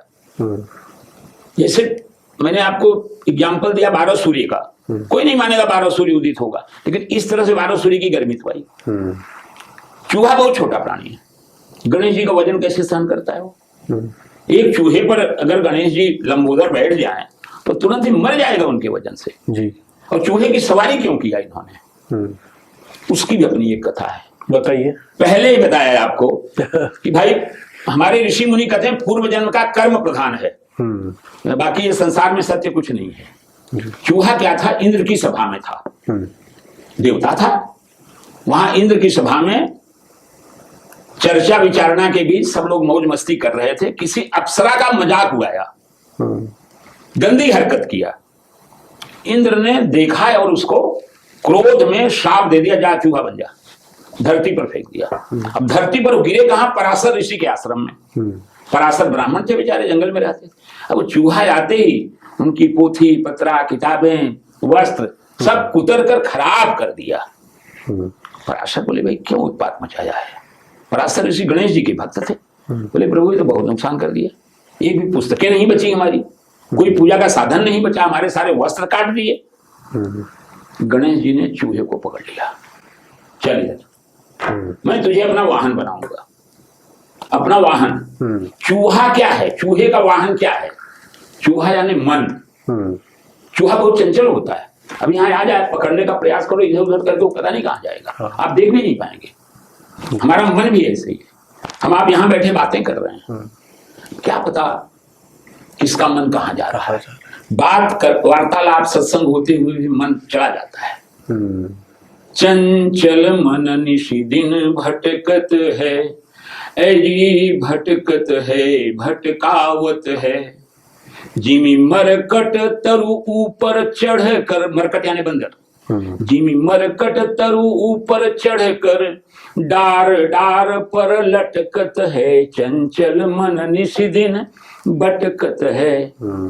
रुके जतन ते क्षण विषयन्ते। मन को बहुत प्रयास करो, क्षण भर के लिए किसी विषय से रुक जाएगा, फिर वहीं पहुंच जाए। रुके जतन ते क्षण विषयन्ते, पुनिताही मां अटकत है, फिर उसी में जाके अटक जाता है मन। गणेश जी ने चूहे को अपना वाहन बना लिया। ये शिक्षा देते हैं गणेश जी, यदि संसार में कुछ करना है अपने मन पर काबू पाइए। मन पर काबू मिले बिना कुछ भी संभव नहीं है। गणेश जी के पूरे रूप से हमें कुछ न कुछ शिक्षा मिलती है। शूर्पकर्ण, बड़े बड़े कान। बड़े कान का मतलब क्या? सबकी सुनिए और खूब सुनिए। आंखें छोटी, छोटी आंख से हम निरीक्षण, कहीं अंधेरे में कोई चीज ढूंढनी हो तो हमें आंख को छोटी करनी पड़ती है। प्रत्यक्ष अनुभव किए होंगे आप। गणेश जी की आंखें छोटी, वो प्रत्यक्ष अनुभव, सूक्ष्म अनुभव करते हैं। कान से सुनते हैं, जिसके छोटे कान होते हैं, यानी जो कैपेबल नहीं है वो इधर की बात सुनकर उधर करेगा, झगड़ा लगा देगा दो लोगों में। गणेश जी सब की सुन लेते हैं, कहीं इधर की बात उधर नहीं, लंबोदर, सब हजम कर जाते हैं। वाह, ये इनके रूप में से आप आध्यात्मिक ज्ञान प्राप्त कर सकते हैं। गणेश जी महाराज वक्रतुंड महाकाय सूर्य कोटि समप्रभ। सूर्य कोटि का मतलब सूर्य की तरह। हाँ, सूर्य कोटि समप्रभ, सूर्य में जो प्रकाश है वही प्रकाश गणेश। उस प्रकाश को हम आप आंख बंद करके अनुभव कर सकते हैं, एक मूर्ति के माध्यम से। मूर्ति के माध्यम से, माध्यम वो है, लेकिन इन आंखों से अगर देखोगे गणेश जी सूंड हिला दें या कुछ कर दें। मैं अपने अनुभव की बात एक कर देता हूं व्यक्तिगत जी। हम प्रयागराज एक बार गए। प्रयागराज में कुंभ मेला पूर्ण हो चुका था। मैं कुंभ में जाना चाहता था, स्नान में नहीं जा पाया, कारण बस गृहस्थी का ब्रह्मजाल। बाद में गया, वहां टेंट वगैरह लगे हुए थे, मेला खत्म, लेकिन 2-4 संत महात्मा वहां रुके हुए थे। मुझे पहुंचने में देर हुई। एक हमारे यहाँ के राजपूत हैं, उस लड़के के फादर डीएसपी थे पहले, अब रिटायर हो चुके हैं, तो उसका थोड़ा ठीक ठाक था। हमने कहा कि हमें स्नान करना है। बोला गुरु जी 8 बजे रात को। हमने कहा क्या हो गया, स्नान हो सकता है? बोले चलिए। गया, मैं गंगा में स्नान किया, पूरा अंधेरा था, कहीं कहीं बल्ब जल रहा था, टेंट खत्म, उखड़ रहे थे। वहां एक महात्मा दिखे मुझे, अंधेरे में एक बांकड़े पे बैठे हुए थे। मेरा आकर्षण हो गया। हमने कहा बेटा धर्मेंद्र सिंह थोड़ा रुको, थोड़े महात्मा जी को प्रणाम कर लो। मैं गया, प्रणाम किया। उन्होंने कहा बैठो बैठो। हमने कहा महाराज जी कहाँ से? बोले मैं हिमालय से आया हूँ। हम कब? बोले मेले में आता हूँ कुंभ में। हमने कहा अभी आप गए नहीं। बोले बस मन की भोज है, चले जाएंगे। हमने कहा भोजन वगैरह कुछ मेरे मन में हुआ, इनको कुछ हम खाने के लिए ला कर दें जी। बोले नहीं नहीं नहीं, भोजन मिल जाता है अपने आप, मेरे कुर्ते में जेब नहीं है। बोला मैं जेब भी नहीं रखता, तो पैसे वैसे? हमने कहा पैसे? बोले पैसे रखता ही नहीं मैं, भूख लगती है परमात्मा भेज देता है। हमने कहा ठीक है महाराज। बोले ब्राह्मण हो? हमने कहा जी हाँ। उन्होंने यही प्रश्न किया, भगवान का दर्शन कभी किया? मैंने कहा नहीं महाराज, दर्शन तो नहीं हुआ। दर्शन की लालसा रहती, मूर्तियों का दर्शन करते हैं, भगवान का दर्शन। बोले अभी दर्शन कराते हैं तुम्हें। उन्होंने बैठाया, गायत्री मंत्र करने के लिए कहा, आंख बंद करके मैंने किया। आंख बंद किए हुए भरत भाई, मैं सत्य अनुभव की बात कर रहा हूं, आंख बंद किए हुए गंगा जी के किनारे ही बैठे थे। ऊपर आकाश में मुझे सारे देवता, गणेश जी सूंड हिला रहे हैं। जो हमने अध्ययन किया, जो हमारे मन में कल्पना है देवताओं के प्रति, वो सारे देवता दिख गए। और दिखने के बाद मुझे थोड़ी सी घबराहट होने लगी। 25-30 साल पहले की बात बता रहा हूँ। घबराहट हुई यार, ये कोई तांत्रिक बाबा तो नहीं है कि हमें कुछ ऐसे कैसे देवता देंगे। मैंने आँख खोला, हमने कहा महाराज ये मैं चले। बोले घबरा गए क्या? ये साधना है, जाओ करना, बहुत कुछ मिल सकता है। फिर मैं चला आया। तो देखिए ये एकाग्रता का विषय है, मन का विषय है। मन एवं मनुष्याणाम कारणम बंध मोक्ष। मन जो है आपको जेल में डलवा सकता है, मन हमको आपको मोक्ष की प्राप्ति कर सकता है। तो मन ही सबसे प्रधान है शरीर में, और उसी मन की मनमानी नहीं चलने देना चाहिए। मन तो संसार में जाएगा। ये शरीर जो 5 तत्वों से बना है, ये धरती के तत्व हैं, अग्नि जल वायु इत्यादि, उसी में मिलेगा। शरीर तो जाएगा संसार में, लेकिन जो आत्मा है ना, परमात्मा का अंश है। आत्मा हमेशा परमात्मा से मिलने के लिए परेशान है, और शरीर संसार में जाने के लिए परेशान है। तो दोनों को अलग कर दो, शरीर को संसार में लगा रहने दो, राजा जनक की तरह। आत्मा को परमात्मा में लगा दो, कोई भी कार्य करते रहो, उस परमात्मा में अपने मन को लगाए रहो। और गणेश जी महाराज प्रथम पूज्य देवता हैं, उनकी कृपा से ये सब संभव हो सकता है। ये हम प्राइमरी नहीं पास करेंगे तो HSC SSC हम कैसे पास करेंगे? हमें एमकॉम की डिग्री कैसे मिलेगी? कैसे PhD करेंगे? प्राइमरी का अक्षर ज्ञान तो होना चाहिए। प्रारंभिक पूजा का ज्ञान गणेश की पूजा से ही प्राप्त होता है। तो आचार्य जी ये बताइए कि अभी जो गणेश उत्सव शुरू होगा 10 दिन जी, तो इस 10 दिनों में हमें किस तरह से गणेश जी की पूजा करनी चाहिए? बहुत सुंदर। जो तांत्रिक गणेश बोलते हैं उसके बारे में भी थोड़ा बताइए। बिल्कुल। तो 10 दिन कैसे शुरुआत करें, और जैसे आपने बताया कि मूर्ति के साथ कैसे अपना जुड़ाव करें, गणेश जी के साथ कैसे जुड़ाव करें, उसके बारे में थोड़ा बताइए। 11 दिवसीय पूजा, 11 दिन तक जो गणपति की मूर्ति हम बैठाते हैं समाज में, पहले केवल सार्वजनिक बैठती थी, सार्वजनिक बैठती थी, और सामाजिक सौहार्द के द्वारा पूरे मोहल्ले के लोग, पूरी सोसाइटी के लोग एक ही जगह पर आकर सामूहिक रूप से गणेश जी की प्रार्थना पूजा सब करते थे। वो उससे एक एकता का पाठ भी मिलता था, सामाजिक सहयोग की भावना उत्पन्न होती थी। अब इस समय उसमें थोड़ा विघटन होता जा रहा है जी। सार्वजनिक गणपति का सम्मान बहुत कम लोग कर पा रहे हैं। लोग सोचते हैं कि हमारे पास भगवान ने धन दिया है तो अपने घर में बैठाएंगे। लाभ है पूजा का, 100% लाभ है, लेकिन जो एक सामाजिक एकता का जो भाव था उसकी एक कमी हो गई। और गणेश जी की पूजा यांत्रिक, मांत्रिक और तांत्रिक तीन ढंग से होती है जी। अब यंत्र, मंत्र और तंत्र क्या है, पहले इन शब्दों को समझ लीजिए। यंत्र का अर्थ है मशीन। जैसे आपके ये साधन है मशीन के, हर व्यक्ति नहीं चला सकता।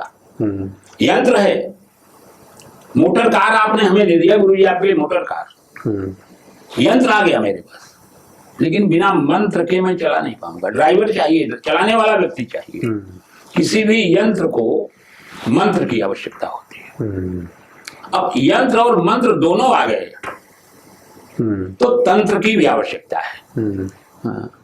तब मंत्रकार समझ गया, ज्ञाता, उस विषय का विशेषज्ञ। अब तंत्र यानी एक सिस्टम। आपको कार भी मिल गई, ड्राइवर भी मिल गया, तो आपके पास मिल, फैक्ट्री या कोई वर्क तो होना चाहिए। ड्राइवर और कार कहाँ जाएंगे? वो एक तंत्र आपके पास होना चाहिए। उस तंत्र में आप इस यंत्र मंत्र का उपयोग कर सकते हो।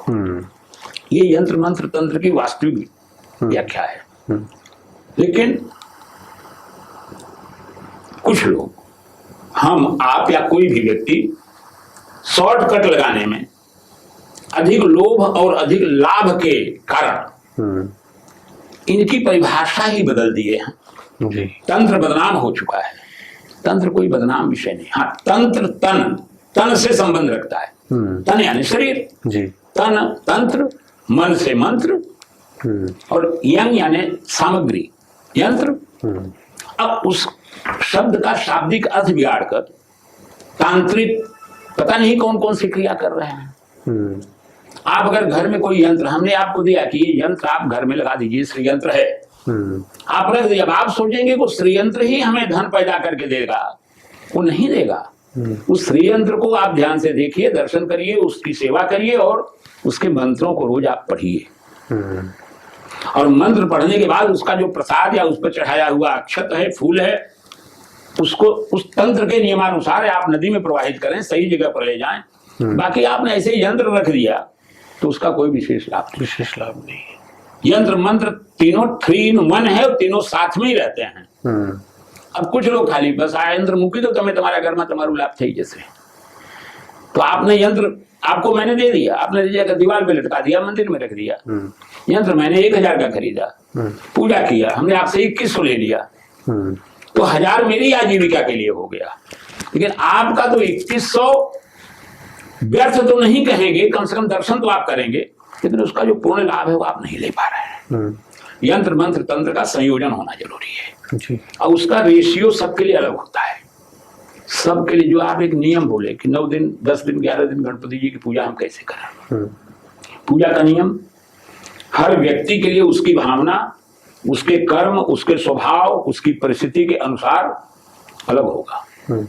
वो कोई एक ऐसा नियम नहीं है कि इसी प्रकार से करिए तो ऐसा हो जाएगा। रावण और विभीषण भाई थे। जो संपत्ति शिव राम नहीं, दीन दिए 10 माथ, सोई संपदा विभीषण ही, सकुच दिए रघुनाथ। रावण ने घोर तपस्या की, अपना सिर 10 बार काट कर अग्नि में आहुति दे दिया, तब शिव प्रसन्न हुए और वरदान दे दिए, जा तेरे सोने की लंका हो जाएगी, तेरा बल हो जाएगा, काल भी तेरे वश में हो जाएगा, ग्रह भी तेरे वश में हो जाएंगे, तू अजय हो गया। रावण पा गया।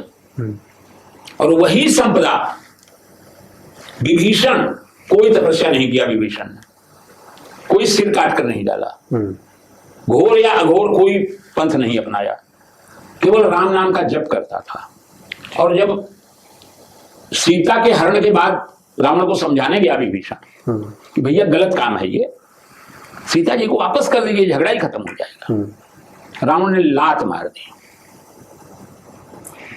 तब उसको मन में हुआ कि दुखी मन मेरे सुन मेरा कहना, जहां नहीं चाहना वहां नहीं रहना।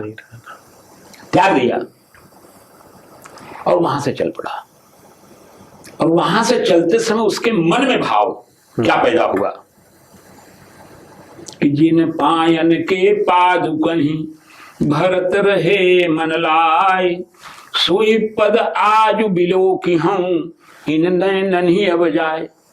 जिन चरणों की चरण पादुका को भरत अपने हृदय से लगाकर अयोध्या में राज सिंहासन पर रखकर और जंगल में रहकर तपस्या कर रहा है, जिन चरणों की चरण पादुका को, उन्हीं चरणों को आज मैं अपनी इन आंखों से देखूंगा।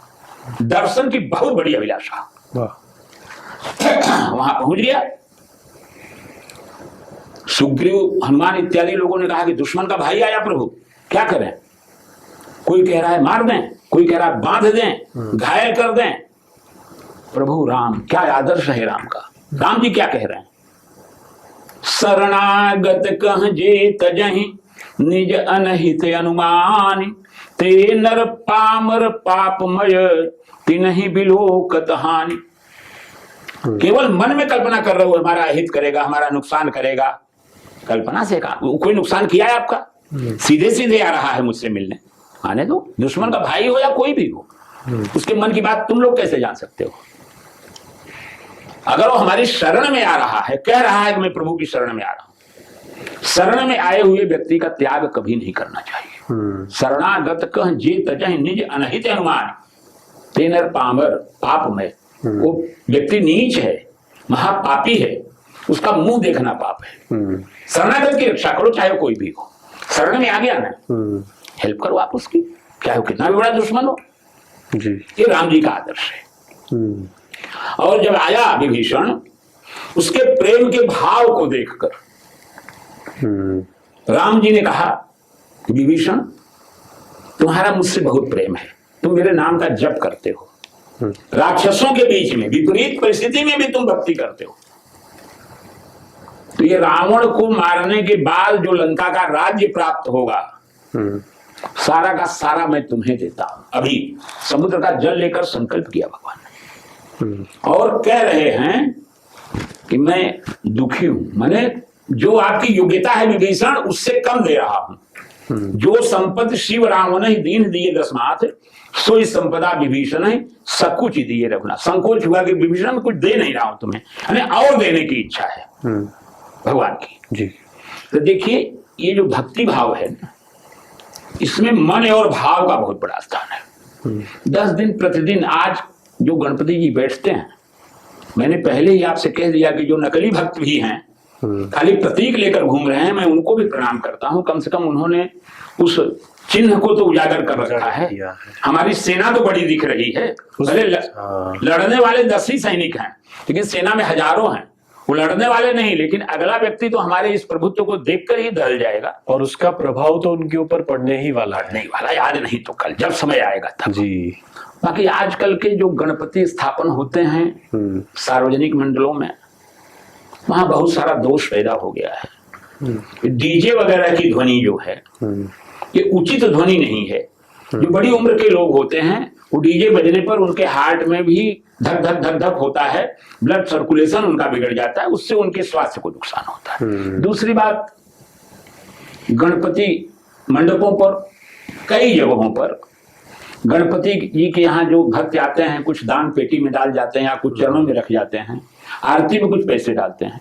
उन पैसों का भी कुछ जगहों पर, मैं सबकी बात नहीं कर रहा हूँ, कुछ जगहों पर उन पैसों का दुरुपयोग बच्चे करते हैं। युवा वर्ग उससे शराब पिएंगे, नाश्ता मंगाएंगे, तरह तरह की एक्टिविटी करते हैं, जबकि वह धन भगवान के चरणों में चढ़ा हुआ है। या तो आप ब्राह्मण को दान कर दीजिए, महाराज जी चढ़ा है आपका है। और मान लो बहुत अधिक रकम चढ़ रही है और आपको लग रहा है कि भाई ब्राह्मण को इतना देने की आवश्यकता नहीं है, इसमें हम और कुछ कर सकते हैं, उसको डिवाइड करके और किसी पुण्य के काम में, किसी गौशाला में दे दीजिए, कहीं पशु पक्षियों के लिए और कोई कर दीजिए, कुछ भिखारियों का भोजन करवा दीजिए, ऐसा कुछ करिए। बाकी वो जो कर्मचारी हैं, जो हमारे सहायक भक्त हैं मंडप वाले, वे कुछ ऐसी एक्टिविटी करते हैं कि वो थोड़ा सा हमें कम ठीक लगता है जी। ये मेरी व्यक्तिगत विचारधारा है। तो ऐसे ही जैसे आप बोल रहे हो ना, तो मैंने कई जगह पे देखा है कि कई मंडप में मतलब गणेश चतुर्थी के दौरान वो लोग ऐसी चीजें का आयोजन करते हैं जहाँ पे जैसे रक्तदान शिविर हो गया। ये बहुत अच्छा है। तो ऐसी एक्टिविटीज को और ज्यादा बढ़ावा देना चाहिए जी, जिससे कि समाज के लोगों को और फायदा हो। हाँ, फायदा हो और अगले अन्य लोग भी उनकी नकल करें, कॉपी करें, ऐसा कुछ कार्य करना चाहिए। जी जी। और गणेश जी को अगर कोई प्रसन्न करना चाहे तो उसके लिए एक क्या मूल मंत्र होगा कि किस भाव से गणेश जी की प्रार्थना करें ताकि उनकी जो इच्छाएं हैं, क्योंकि हम संसार में हैं तो हमारी लोगों की बहुत सारी इच्छाएं होती है जी। तो उन इच्छाओं को हम कैसे पूरा करें और कैसे गणेश जी को प्रार्थना करें कि वो उनकी इच्छाएं पूरी करना है। देखिए, आपके गुरु जी का नाम बताइए। स्वामी मुक्तानंद। मुक्तानंद जी। और मुक्तानंद जी के गुरु कौन थे? स्वामी नित्यानंद। नित्यानंद जी। अगर गुरु मुक्तानंद जी आपके गुरु हैं, उनके प्रति तो आपका पूर्ण आदर भाव समर्पण है जी। अगर नित्यानंद जी आपको मिल जाएं तो उनके साथ क्या व्यवहार करेंगे आप? अत्यधिक प्रेम होना चाहिए। हमारे गुरु जी के गुरु जी हैं, बहुत ऊंचा पद है इनका जी। उनका सम्मान तो अवश्यमेव करना चाहिए। और यदि आप उनका अपमान कर दिए तो क्या मुक्तानंद जी आपके ऊपर प्रसन्न रहेंगे? नहीं ना। इसी सूत्र के आधार पर हनुमान जी और गणेश जी दोनों मंगल मूर्ति हैं। थोड़ी सी हनुमान जी की भी चर्चा हम करते हैं जी। तो गणेश जी की चर्चा में आपको बहुत अच्छा समझ में आ जाएगा और लोगों को एक अच्छी सीख मिलेगी। हनुमान जी महाराज के गुरु कौन थे? सूर्य नारायण। बचपन में बाल समय रवि भक्ष लियो तब तीनों लोक भयो अंधियारो। फल समझकर हनुमान जी ने उनको मुंह में ले लिया था, देवताओं की प्रार्थना पर छोड़ दिया। लेकिन जब थोड़े बड़े हुए तो होते ही जब थोड़े बड़े हुए, पढ़ने लायक एजुकेशन प्राप्त करने का समय था, तो माता ने कहा कि तुम जाओ सूर्य के पास, उनसे शिक्षा ग्रहण करो। हनुमान जी बोले, माँ मैं जाऊंगा तो मारेंगे तो नहीं मुझे? बोले क्यों? बोले पहले मैं एक बार गलती से चला गया, उनको खा गया था, तो दुश्मनी तो रखे होंगे मन में, मैं नजदीक जाऊं उसके पहले ही सेना भेजकर आक्रमण करवा दे। बोले नहीं, ऐसा सूर्य ऐसा नहीं कर सकते, जाओ। कि गए सूर्य के पास। सूर्य नारायण भगवान देखते ही थोड़े थर-थर हो गए। पैदा हुआ तब आया तो निकल गया, अब तो थोड़ा हिष्ट पुष्ट दिख रहा है, अब पता नहीं क्या करेगा। लेकिन हाव भाव से उन्हें संतुष्टि मिले, जाकर हनुमान जी ने प्रश्न किया, अपना आवेदन रखा कि हम आपसे शिक्षा प्राप्त करना चाहते हैं। सूर्यदेव आश्चर्यचकित हो गए। बोले लेकिन शिक्षा तू पाएगा कैसे मेरे? मैं अविरत गति से चलने वाला हूं, एक सेकंड के लिए, क्षण भर के लिए नहीं रुक सकता।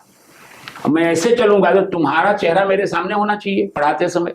हम आप अपने सामने बात कर रहे हैं, अब आपका मुंह उधर हो जाए, पीठ इधर हो जाए और हम चलते रहो, हमारे आगे आप चलते रहें, तो शिक्षा कैसे मिलेगी? बोले कैसे शिक्षा प्राप्त कर सकते हो?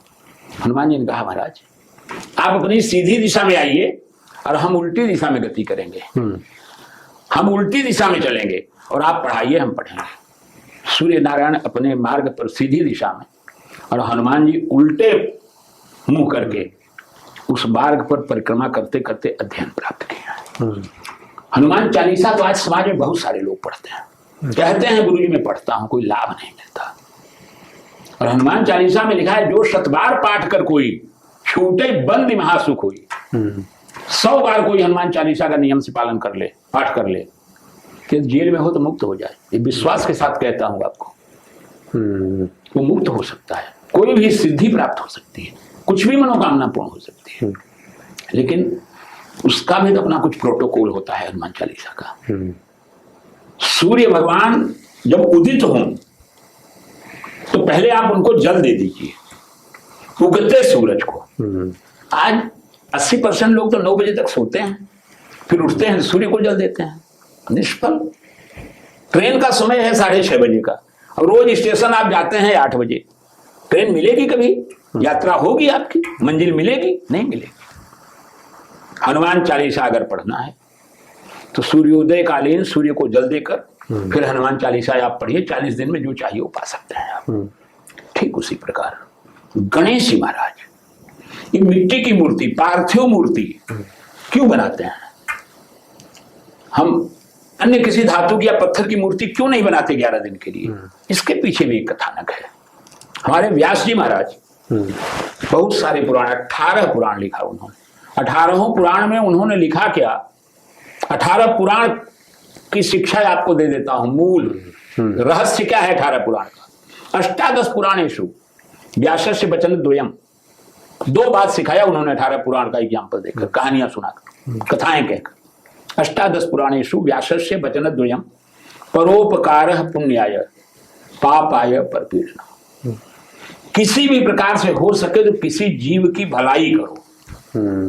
और अगर भलाई करने की कैपेसिटी नहीं है, आप किसी गरीब को भोजन नहीं करा सकते, कोई मदद नहीं कर सकते, अंधे लूले लंगड़े की मदद नहीं कर सकते, किसी गरीब विद्यार्थी की शिक्षा का खर्च नहीं वहन कर सकते, किसी गौशाला में एक गाय का भी आप खर्च नहीं वहन कर सकते, कोई बात नहीं। परोपकारः पुण्याय पापाय परपीडनम्। परपीड़न मत करो, अनायास किसी को दुख मत पहुंचाओ, किसी को पीड़ा मत पहुंचाओ, किसी के साथ अन्याय मत करो, किसी के साथ बेईमानी मत करो, किसी निरीह पशु पक्षी की हत्या मत करो, उसको पत्थर मत मारो। कुछ ऐसे भी स्वभाव के लोग हैं, रास्ता चलते कुत्ते को पत्थर मारते हैं, कहीं बगीचे में गए बिना काम के पत्ते तोड़ने लग जाते हैं, ऐसे ही मौज मस्ती में। पत्ते क्यों तोड़ रहे हो भाई वनस्पति के? आपको कोई काम नहीं, उन पत्तों का कोई पूजा में नहीं उपयोग कर रहे हो। तो आचरण अगर ठीक हो तो जीवन हमारा ठीक है। व्यास जी महाराज 18 पुराण लिखे, फिर उनके मन में एक कमी रह गई, यार मैं बूढ़ा हो गया, अभी एक पुराण लिखना बाकी है, एक महाकाव्य लिखना बाकी है, उसका नाम है महाभारत। ये महाभारत तो मैंने लिखा नहीं और अब मैं लिख नहीं सकता। बूढ़ा होने से शरीर, हाथ की नसें जो है कमजोर हो गई हैं, लिखने में हमें समस्या है। उन्होंने गणेश जी महाराज को बुलाया, बोले गणेश जी मेरा जैसे जैसे वैचारिक प्रवाह आएगा वैसे वैसे मैं बोलूंगा और आपको लिखना है नॉन स्टॉप, एक ही बार में, क्योंकि मैं भूल जाऊंगा उम्र के प्रभाव से, मेमोरी कमजोर है मेरी। एक साथ में आप लिखिए, पूरा महाभारत लिखना है, स्टॉपेज नहीं करना है। और ये आप ही कर सकते हो, क्योंकि रिद्धि सिद्धि के मालिक हैं आप, सबसे बुद्धिमान हैं आप। ठीक, लिखने लगे। अब कंटिन्यू बोलते जा रहे हैं, लिखते जा रहे हैं। वो विचार करने में ऋषि जितना समय लगाते थे उतनी समय का इनको रेस्ट मिलता था। फिर थोड़ी देर 2 सेकंड 10 सेकंड फिर आगे लिखो, महाभारत लिखवाया। लिखते लिखते गणेश जी महाराज का टेम्परेचर बहुत हो गया, बुखार बहुत आ गया। ऋषि की व्यवस्था थी आश्रम की, शिष्यों ने आकर देखा कि लिखने वाले को तो बुखार आ गया। तो उस समय और कोई दवाई थी नहीं। जैसे पार्वती मैया गोबर का उपटन लगाती थी, तो उस समय बुखार उतारने का यही तरीका था कि गीली मिट्टी लाके शरीर पर छोप दो। आज तो केवल गीला पोता लगाते हैं और फिर डॉक्टर की सलाह लेते हैं। सारी मिट्टी छोप दी गई उनके ऊपर। अब मिट्टी से टेम्परेचर डाउन हो गया, महाभारत पूर्ण हुआ। उसके बाद शिष्यों से कहा कि गणेश के ऊपर बहुत सारी मिट्टी हो गई है, वजन नहीं उठा पाएगा, तुम लोग मदद करो, इसको उठाकर ले जाकर जल में प्रवाहित कर दो, तो मिट्टी धुल जाएगी, गणेश बाहर आ जाएगा। अच्छा, ये नियम था। और आज भी गणेश विसर्जन होता है तो गणेश जी का विसर्जन नहीं, उस पार्थिव गणेश का विसर्जन, वो मिट्टी का विसर्जन होता है। गणेश कभी विसर्जित नहीं होते। क्या बात है। गणेश की ये पौराणिक कथा है। और पहले इसका पूजन धार्मिक अनुष्ठानों के रूप में होता था, लेकिन जब हमारे देश में आक्रांताओं का आक्रमण हुआ और अंग्रेजों ने अत्याचार बढ़ाया, हमारे देश के 3 नेता लाल पाल बाल, लाला लाजपत राय, बाल गंगाधर तिलक और एक पाल, ये तीनों ने योजना बनाई धर्म के सहारे। धर्मो रक्षते रक्षितः, जो धर्म की रक्षा करता है धर्म उसकी भी रक्षा करता है। इन तीनों ने योजना बनाई। अंग्रेजों ने 144 की धारा लगा रखी है, 4 या 4 से ज्यादा आदमी इकट्ठे नहीं हो सकते, लेकिन धर्म से बहुत डरते थे अंग्रेज। वो जानते थे अगर भारतीयों के धर्म में मैंने कहीं अगर टांग अड़ाई तो भारतीय पब्लिक टूट पड़ेगी, और अगर पब्लिक टूट गई तो हमारा इंडिया में रहना मुश्किल होगा। कोई भी हो, राजनीतिक पार्टियां आपस में लड़े तो पार्टियों की लड़ाई पॉसिबल है, लेकिन जिस पार्टी के खिलाफ पूरी पब्लिक हो जाए तो पार्टी तो क्या, उसके नेता भी फेंका जाएंगे सब। इन लोगों ने कहा कि हम जो है 11 दिन का ये अनुष्ठान करेंगे, चौराहे पर हम गणपति रखेंगे। अब उसमें देख सकते हो धारा क्या करेगी, सब लोगों सामूहिक आरती करेंगे, सामूहिक पूजा करेंगे। 400-600 लोग इकट्ठे होने लगे। अब जहां इनकी मर्जी हो वहीं गुप्त मीटिंग करके अंग्रेजों की पुलिस चौकी वगैरह जलाने लग गए। हमारे यहाँ उत्तर प्रदेश में गोरखपुर जिले में चौरा चौरी एक स्थान है, वहां की सारी पुलिस चौकियां और सारे पुलिस जला दिए गए थे इसी गणपति के पीरियड में। तो ये एक राजनीतिक उत्सव ही हो गया, धार्मिक उत्सव भी है। इसमें गणपति जी के मंत्र के विषय में आपने पूछा, तो आपको हम थोड़ा उच्च कोटि की बातें बता देते हैं जी, जो कुछ सरस्वती की कृपा से मुझे प्राप्त है जी। शिव जी की आरती सुने होंगे आप। ब्रह्मा विष्णु सदा शिव जानत अविवेका, प्रणवाक्षर के मध्य ये तीनों एका। ये लाइन आती है, ब्रह्मा विष्णु सदा शिव जानत अविवेका, प्रणवाक्षर के मध्य ये तीनों एका।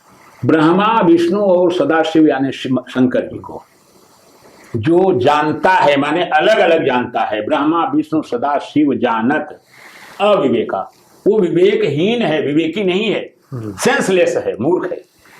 ब्रह्मा विष्णु और शिव को अलग अलग जानने वाला मूर्ख है, वो एक है, वीक है, कुछ नहीं आता उसको, वो कुछ जान ही नहीं पाया, माया में फंसा है। ब्रह्मा विष्णु सदा शिव जानत अविवेका, प्रणवाक्षर के मध्य ये तीनों एका। प्रणवाक्षर यानी ओम, ओम में ये तीनों एक है। जब तीनों एक हैं तो उनको विभाजन करने की क्या आवश्यकता है? ये विभाजन अंग्रेजों ने हमारे यहाँ करवा दिया था, मुसलमानों ने करवा दिया था।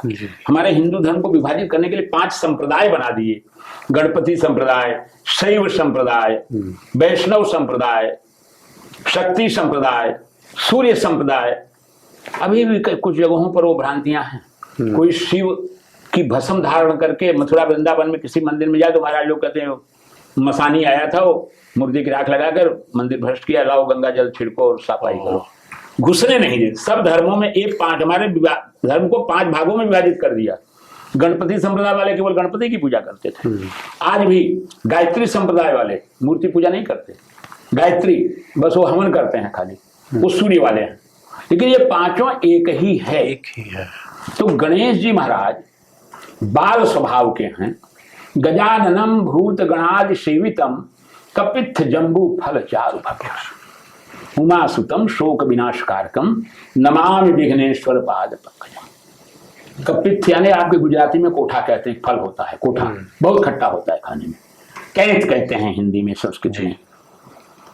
जम्बू यानी जामुन, काला जामुन फल। ये जामुन, कैंत और ये डायबिटीज की दवाई है। ये दोनों डायबिटीज की दवाई है। जामुन की गुठली का रस पियो तो डायबिटीज खत्म। यानी गणेश जी महाराज मोदक और लड्डू बहुत खाते थे, तो डायबिटीज की संभावना थी, साथ में दवा भी पी लेते थे। तो नियम है कि यदि आप ज्यादा कुछ मोदक लड्डू इस तरह चीजें खाते हैं तो ये फल भी खाइए। एक आयुर्वेद की शिक्षा भी मिलती है। और गणेश जी महाराज को रिझाने का सबसे बड़ा मंत्र वही 3 पत्ती वाला दूर्वा, दरोई, डाब, वो आप चढ़ाइए। ओम गंग गणपतये नमो नमः, यही गंग गणपतये नमो नमः, सिद्धि विनायक नमो नमः, अष्ट विनायक नमो नमः, गणपति बाप्पा मोरिया।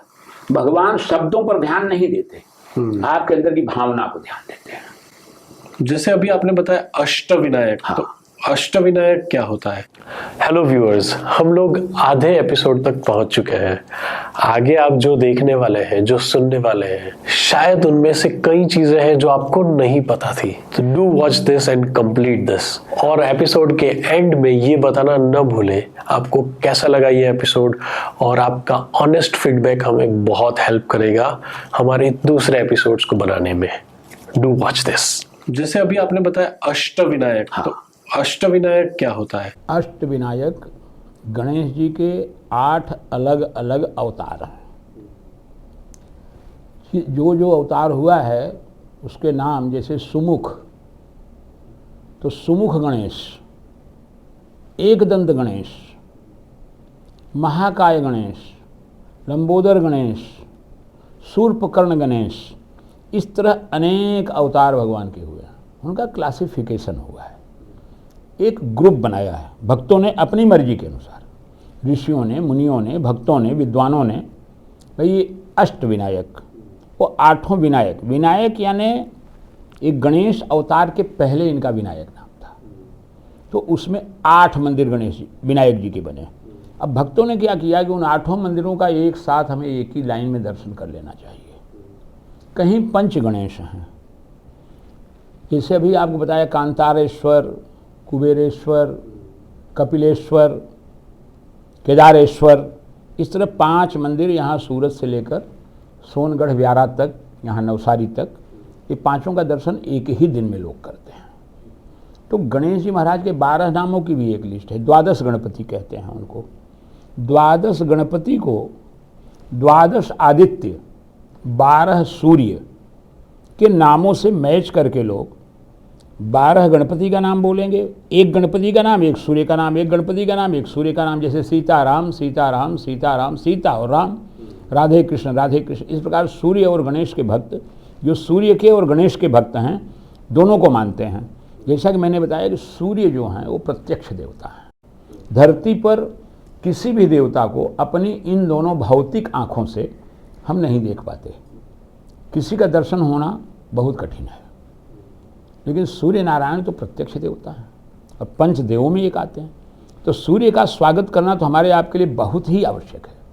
मैं इस बात का चैलेंज करता हूँ कि जो व्यक्ति ये कह दे मैं प्रतिदिन उगते हुए सूर्य को जल देता हूँ, सूर्य चाहे 6 बजे उदित हो, ऋतुओं के अनुसार गर्मी, सर्दी, वर्षा में सूर्योदय का समय अलग होता है, 6 बजे, 6:15 बजे, 6:30 बजे, 7 बजे।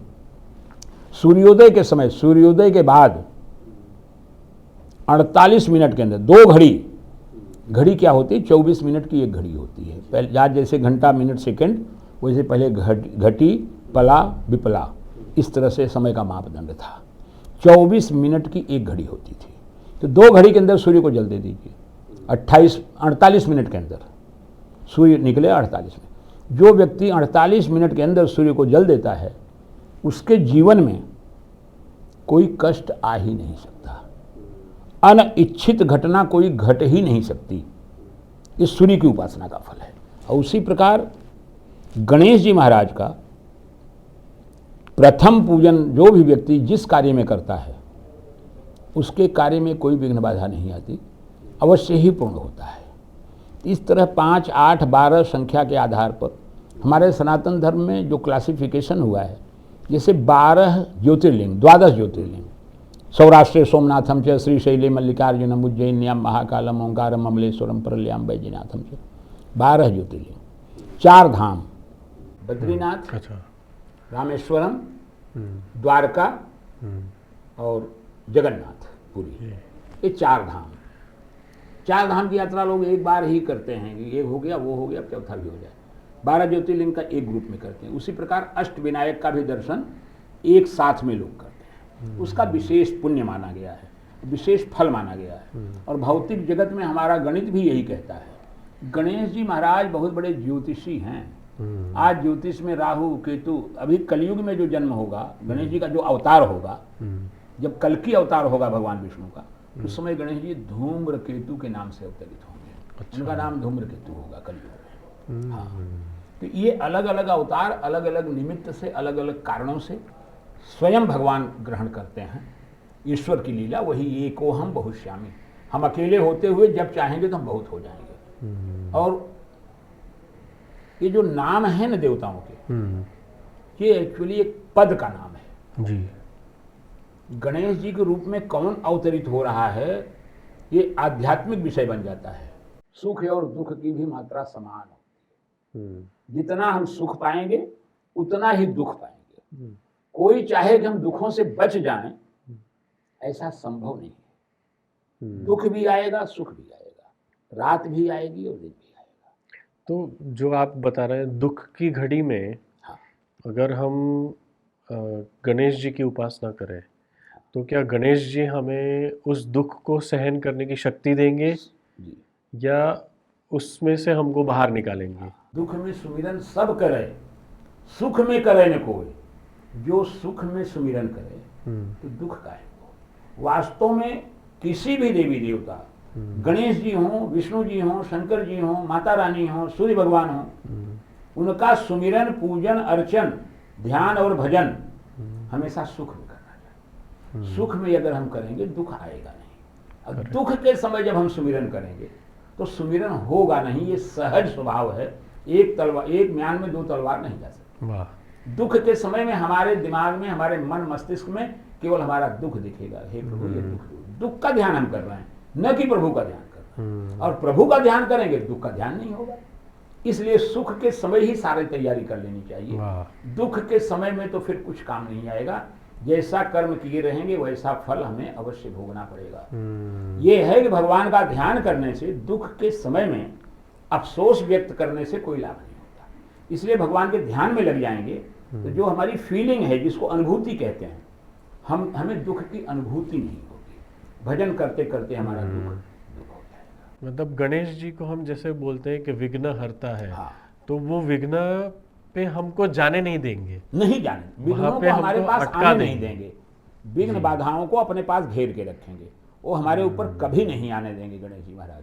इसलिए उनकी उपासना हर आवश्यक समय है। करनी चाहिए। हाँ। और गणेश जी की उपासना विशेष रूप से, एक विशेष बात बता दें आपको, ये जो तांत्रिक पूजा, तंत्र के विषय में आपने पूछा जी, तांत्रिक पूजा का बहुत बड़ा दुरुपयोग लोग करने लगे। राक्षस लोग हजारों वर्ष तक अपने चारों तरफ आग जलाकर उस आग में तपते रहे। घनघोर तपस्या, कठोर तपस्या, हजारों साल तक अन्न का त्याग कर दिया, हजारों साल तक धूम्रपान किया। धुआं, लकड़ी का धुआं हो रहा हो, वहां हमको आपको श्वास लेना मुश्किल होता है, ऑक्सीजन की कमी पड़ती है। वो प्रबल धुआं करके उसी में श्वास लेकर आधे 10% श्वास में अपना काम चलाते रहे और ओम नमः शिवाय, ओम नमः शिवाय, भगवान शिव और ब्रह्मा की तपस्या करते रहे। इस तपस्या से घबरा कर ब्रह्मा और शिव ने, भाई बोल बोल क्या वरदान चाहिए, और वरदान दे दिया। तो वरदान, उनका इरादा गलत था और मनमानी वरदान मांग लिया। यहाँ तक कि भस्मासुर ने तो भगवान शिव को भस्म करने की योजना बना ली। तो श्रीहरि जो है मोहिनी रूप धारण किए, पार्वती का रूप धारण किए, क्योंकि पार्वती के ऊपर ही वो राक्षस मोहित हो गया। शिव को भस्म कर दें, पार्वती को हम उठा कर ले जाएं। तो श्रीहरि ने पार्वती का रूप धारण किया, पीछा कर रहा था वो शिव जी का, और दो शिव और भस्मासुर के बीच में मोहिनी रूप धारण करके, पार्वती रूप धारण करके भगवान श्रीहरि मिले। अरे क्यों दौड़ रहे हो, मुझे पाने के लिए ही तुम उस पागल को, भंगेड़ी को मारना चाहते हो, जलाना चाहते हो, तो मैं तुम्हारे साथ राजी खुशी चलने को तैयार हूं, आ जाओ। रुक गया हो, मेरा तो काम सिद्ध हो गया, उसको मारना तो मेरा उद्देश्य है, मेरा उद्देश्य है तो पार्वती प्राप्त करना। तो श्री हरि विष्णु ने पार्वती के रूप में कहा कि ये बताओ, मैं तुम्हारे साथ रहूंगी तो तुम मुझे खुश रख पाओगे? बोला रखूंगा। बोले देखो, मेरा एक विशेष शौक है, वो तुम शायद पूरा ना कर पाओ। शिव जी पूरा करते थे। बोले क्या है? बोले एक डांस मुझे करके दिखाते थे। वो डांस ऐसा था कि एक हाथ कमर पर और एक हाथ सिर पर, ऐसे करके डांस करते हैं रोज। तो क्या तुम रोज कर पाओगे? करके बताओ। वो डांस करने गया और अपना ही हाथ अपने सिर पर रखा और भस्म हो गया। तब पार्वती जी के पास सारे देवता आए। बोले देवी, अब इन पर कंट्रोल करो, ऐसी आपदा पैदा कर दिए, हम लोगों के लिए सृष्टि संचालन में समस्या हो रही है। राक्षस लोग तरह तरह के वरदान मांग लेते हैं, विष्णु भगवान लड़ाई करते हैं, उनका वध करते हैं, हत्या करते हैं, तब जाकर कहीं सृष्टि चल पाती है। इनको कहीं मनमानी वरदान न दें। शिव जी से प्रार्थना किया देवी ने। शिव जी बोले तुम अपना काम करो, मैं अपना काम करूंगा। तब उसी समय एक कार्य के अनेक कारण होते हैं।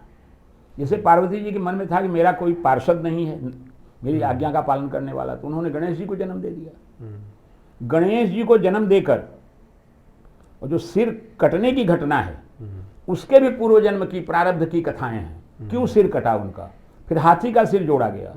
और शिव जी क्षमा मांगने लगे कि देवी मुझे पता नहीं था आपका पुत्र है। तो उन्होंने कहा पता नहीं तो अब इसको प्रथम पूज्य स्थान पर प्रतिष्ठित करो। प्रथम पूज्य बन गए गणेश जी। और पार्वती माता ने अन्य मंत्रों का कीलन कर दिया। कीलन माने ताला लगा दिया कि गणेश की पूजा के बिना कोई भी सात्विक पूजा नहीं होगी। और तंत्र शास्त्र में जो गंदे तांत्रिक मंत्र हैं किसी की बुराई करने के लिए, उसमें गणेश की पूजा नहीं होती। गणेश की पूजा होगी तो आपका तंत्र नहीं सिद्ध होगा। और गणेश जी कह दिए कि जो मेरा पूजन किए बिना कोई भी पूजन यज्ञ करेगा तो बर्बाद कर दूंगा उसको, खत्म कर दूंगा। इसलिए गणेश जी महाराज की उत्पत्ति का एक कारण ये भी है कि संसार में कोई किसी का अहित न कर पाए, नुकसान न कर पाए, हानि न पहुंचा पाए, अर्थात राक्षसी तत्व उदित न हो। गणेश जी से गौ माता से एक सीधा संबंध है। गणेश जी की मूर्ति मैंने बताया गोबर की बनती है, और प्राचीन काल में, आजकल तो अब पक्का मकान हो गया, टाइल्स हो गई, सीमेंटेड हो गया, ये सब नहीं था। कच्ची जमीन सबसे उत्तम, और गाय के गोबर से लिंपन करके और फिर वहाँ पूजा हो। पहले गृहस्थ जो है अपने घर का गाय से गोबर से लिंपन करवाते थे। उस लिंपन का एक वैज्ञानिक कारण है। सूर्य के द्वारा सारी किरणें निकलती हैं, उसमें एक किरण आती है अल्ट्रावायलेट जी। वह किरण जीव जंतु और प्राणियों के लिए, मनुष्यों के लिए, हर जीव के लिए वो वायरस बहुत गंदा होता है, वो उन्हें नुकसान पहुंचाता है, उनकी मृत्यु का कारण बनता है। लेकिन गाय का गोबर का जहाँ लिंप, उसमें औषधीय गुण है। आजकल तो किसान लोग अपने खेतों में गोमूत्र का छिड़काव भी करने लगे हैं जी, कीटनाशकों के लिए, जैविक खेती। हमारे घर में यदि गोबर से लिंपन कर दिया जाए तो अल्ट्रावायलेट किरणों के प्रभाव से जो वायरस पैदा होते हैं वो वायरस नष्ट हो जाते हैं। तो मैं ये समझ रहा हूँ कि गणपति जी हमारी यहाँ पे भी रक्षा कर रहे हैं। हाँ, बिल्कुल कर रहे हैं, है ना। हाँ, क्या बात है। स्वयं हम आप सब कुछ जान रहे हैं। जानामि धर्मम न च मे प्रवृत्ति, जानामि अधर्मम न च मे निवृत्ति। मैं जानता हूं धर्म क्या है, सत्य क्या है, सन्मार्ग क्या है, सदकर्म क्या है, लेकिन मेरा मन इनमें नहीं लगता। सन्मार्ग पे मैं चलता नहीं, जानबूझकर गलतियां करता हूं। और जानामि अधर्मम, अधर्म क्या है, पाप क्या है, बुरा क्या है, वो भी जानता हूं, लेकिन उससे निवृत्त नहीं हो पाता। करना ही पड़ता है, मन हो जाता है कि कर लो। इसीलिए हमारे इस पूरे शरीर चक्र का आधार हमारे मन पर है, और मनः एव मनुष्याणाम कारणम बंध मोक्षो। बार बार यही सूत्र आता है, मनुष्य का मन ही, और मन केवल मनुष्य के पास होता है भरत भाई। मन और किसी 84 लाख योनियों में किसी जीव जंतु के पास मन नहीं है। जैसे मीठा शब्द से मिठाई बनी है, नमक शब्द से नमकीन बना है। नमकीन कोई भी हो लेकिन नमक तो होगा ही, तभी वो नमकीन कहलाएगा। मिठाई कैसी भी हो लेकिन चीनी शक्कर तो उसमें होनी ही चाहिए, गुड़ होना चाहिए, तभी मिठास आएगी, तभी मिठाई बनेगी। मिठाई निकाल दो तो मिठाई नहीं रह गई, नमक निकाल दो तो नमकीन नहीं रह गया। उसी प्रकार मनुष्य की संरचना मन से, मन के कारण ही मनुष्य का नाम मनुष्य पड़ा। मनुष्य के पास मन है और किसी जीव के पास मन नहीं। मन का दोष क्या है? हमको आपको भूख लगेगी तो परिवारजन पूछेंगे क्या खाओगे, कभी हम कहेंगे सैंडविच खाएंगे, कहीं हम कहेंगे क्या तो दूध पिएंगे, कहीं हम कहेंगे कि भाई हमें साउथ इंडियन आइटम चाहिए। मन, अनेक प्रकार के विकल्प होते हैं हमारे आपके सामने, लेकिन अन्य जो पशु पक्षी हैं उनके मन में कोई विकल्प नहीं। भूख लगी, क्षुधा पूर्ति के लिए कुछ चाहिए, जो मिला, सूखा चारा मिल जाए, हरा चारा मिल जाए, गीला मिल जाए, सूखा मिल जाए, चाहे जैसा मिल जाए, वो खाकर संतुष्ट हो जाए। यही संतुष्टि मनुष्य के पास है। इसी मन के कारण मनुष्य परेशान है। इसलिए मैंने स्वयं एक भजन की रचना की है, छोटा सा 2-4 लाइन का। परिवार में जैसे मालकिन घर की महिलाएं होती हैं, उनको गृहिणी कहा जाता है। गृहिणा शब्द ही नहीं बना। कभी आपने सुना कि मैं मेरे घर का गृहिणा हूं? गृहिणा नहीं, गृहिणी होती है। हम आप घर के मालिक नहीं, घर की मालकिन वही है। उसी प्रकार हमारे मन की मालकिन कौन है? मन किसके द्वारा संचालित होता है? माँ भगवती के द्वारा। इसलिए मन को कंट्रोल में करने के लिए हमें उसी भगवती की आराधना करनी है। मेरे मन को संभालो हे मैया, मेरे मन को संभालो हे मैया, मुझको लेकर कहाँ जा रहा है, जिसमें मेरी भलाई है अम्बे, उस दिशा से वो भटका रहा है। मेरे मन को संभालो हे मैया, मुझको लेकर कहाँ जा रहा है। इंद्रियों का बना है ये चाकर, आत्मा की तो सुनता नहीं है। इंद्रियां हैं विषय रस की प्यासी, वे सदा भोग रस चाहती हैं। चाहता हूँ मैं भव से किनारा, वो भंवर में लिए जा रहा है। मेरे मन को संभालो हे मैया, मुझको लेकर कहाँ जा रहा है। भव सागर को पार करना है। तो हम किनारा चाहते हैं, लेकिन ये मन हमारा भंवर में ले जा रहा है। हे माँ, मुझे भंवर से उबारो। इसीलिए स्त्रियों की शक्ति को सर्वोपरि कहा गया है संसार सागर में। गृहलक्ष्मी यत्र नार्यस्तु पूज्यन्ते रमन्ते तत्र देवता। स्त्रियां नौका के समान है और पुरुष उस नौका पर सवार होने वाला व्यक्ति है। सागर को पार करने के लिए नौका आवश्यक है। पत्नीम मनोरमाम देही मनोवृत्तानुसारिणीम तारिणीम दुर्ग संसार सागरस्य कुलोद्भवाम। इसीलिए गणपति के लिए भी कहा जाता है रिद्धि और सिद्धि जी, कि वो भी एक स्त्री स्वरूप जी। और अब माता स्वरूप। गणपति जी के परिवार में गणपति जी परम बुद्धिमान। पूजा की विधि के विषय में जैसे मैंने आपको बताया कि रावण ने बहुत कुछ किया, तब मिला विभीषण को, यूं में मिल गया। उसी प्रकार गणेश और कार्तिक के साथ में होता है। कई बार ऐसा हुआ है। कथाएं हरि अनंत, हरि कथा अनंता, कथाओं का कोई अंत नहीं।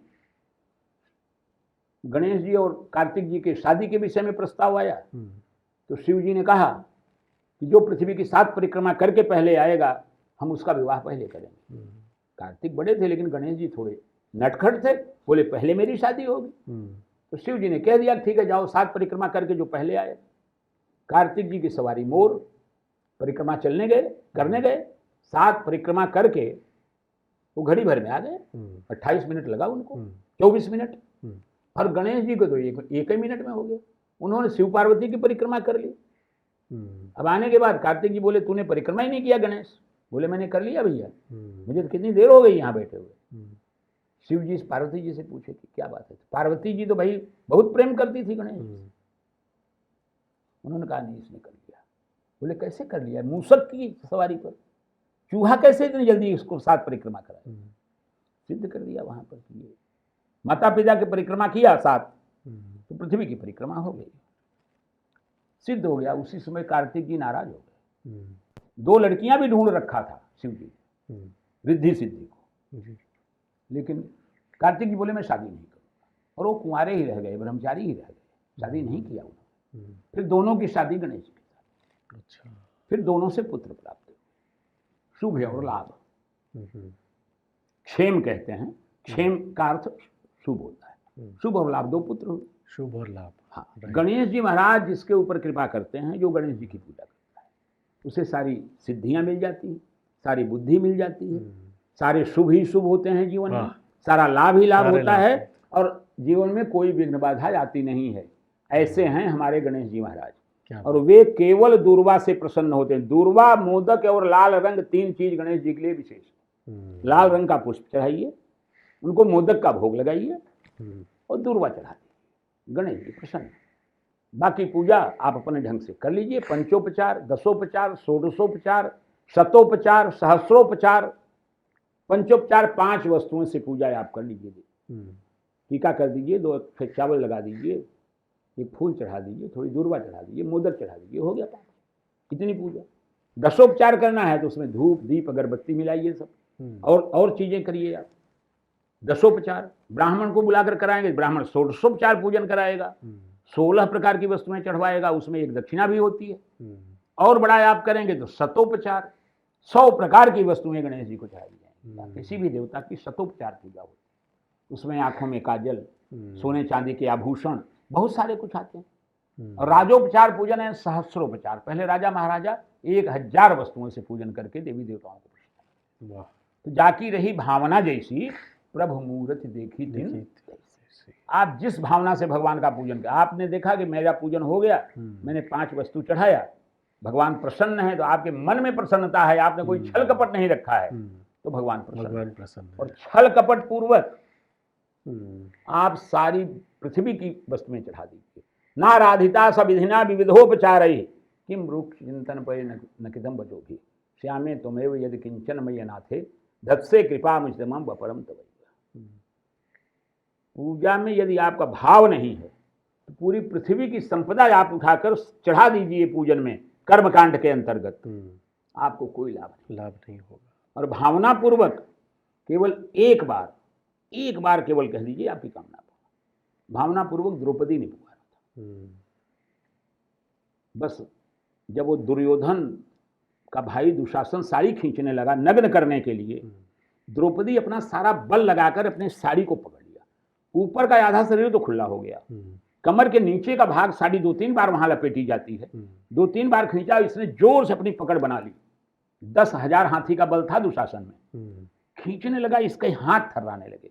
समझ गई कि अब मैं नहीं पकड़ पाऊंगी, और अगर छोड़ दिया तो नग्न हो जाऊंगी। उसने आंख बंद कर दिया, हाथ छोड़ दिया और एकाग्र होकर कहा, हे नाथ।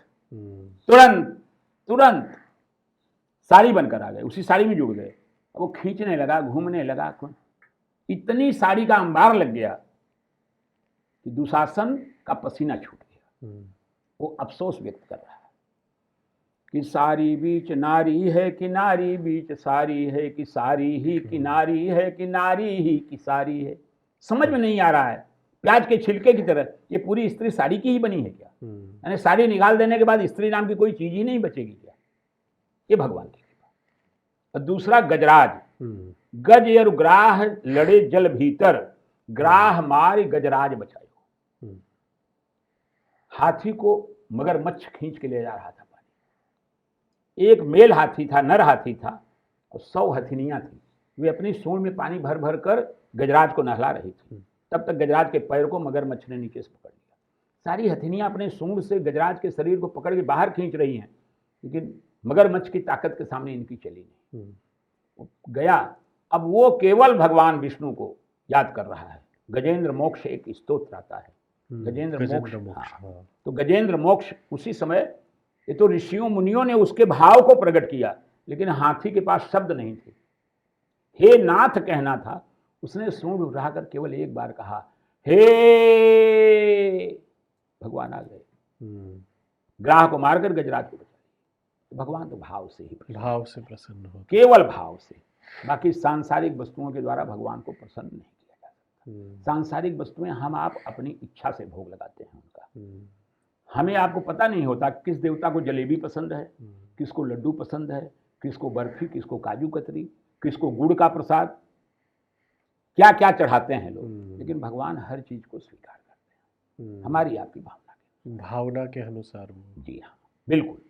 और वो तो कुछ खाते नहीं, सब कुछ यहीं रहता, हम ही आप प्रसाद के रूप में लेते हैं। आज मनुष्य के पास इतनी भावना अगर नहीं है कि कम से कम सामने भोजन की थाली आ गई तो अन्नपूर्णा माता का आभार प्रकट करें। अन्नपूर्णे सदा पूर्णे शंकर प्राणवल्लभे ज्ञान वैराग्य सिद्ध्यर्थम भिक्षाम देहि च पार्वती।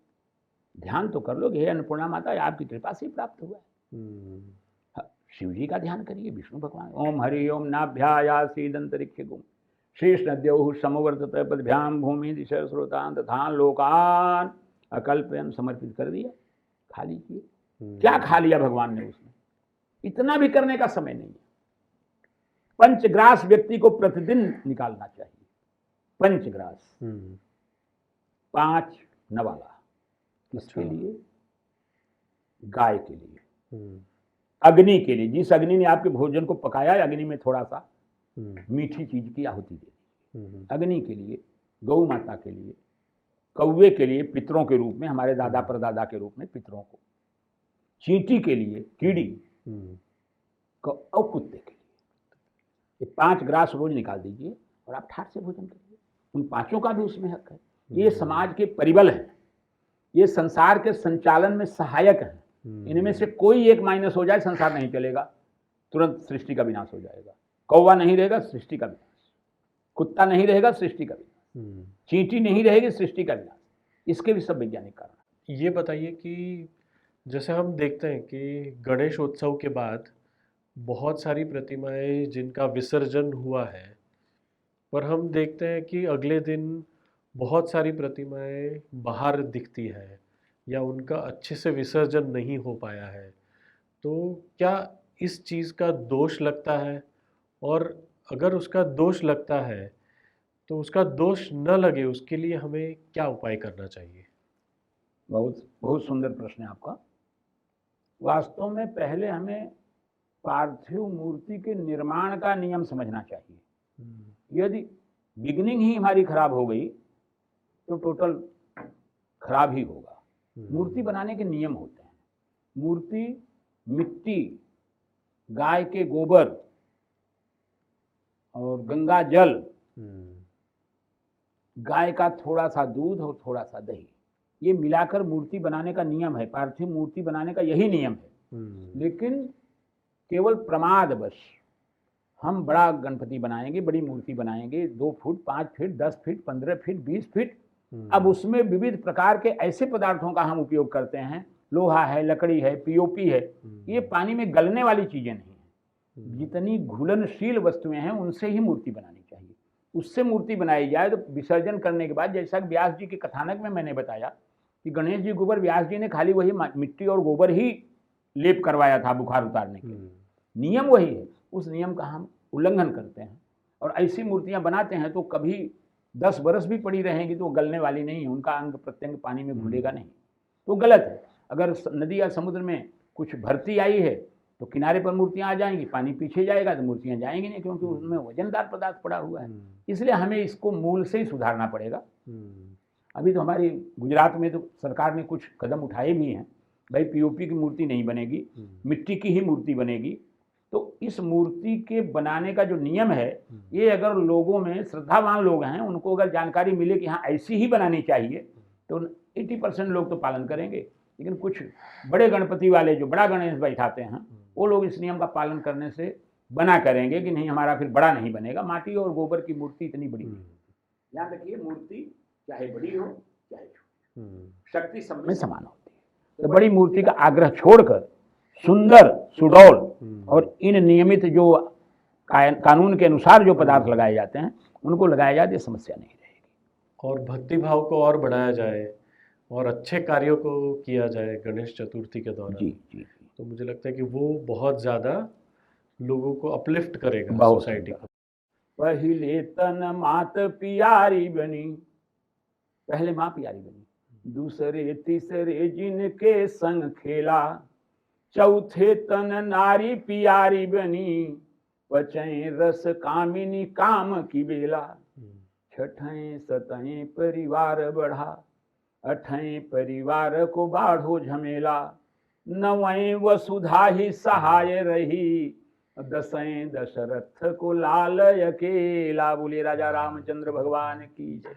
यही जीवन चक्र है। इस जीवन चक्र में एक बात ध्यान रखिए, किसी भी वस्तु को संभालने के लिए उसका कोई किनारा हमारे हाथ में होना चाहिए। यदि ये टेबल पर बिछा हुआ ये चादर उड़ रहा है, भाग रहा है, हमें संभालना हो तो एक किनारा तो मेरे हाथ में आना चाहिए।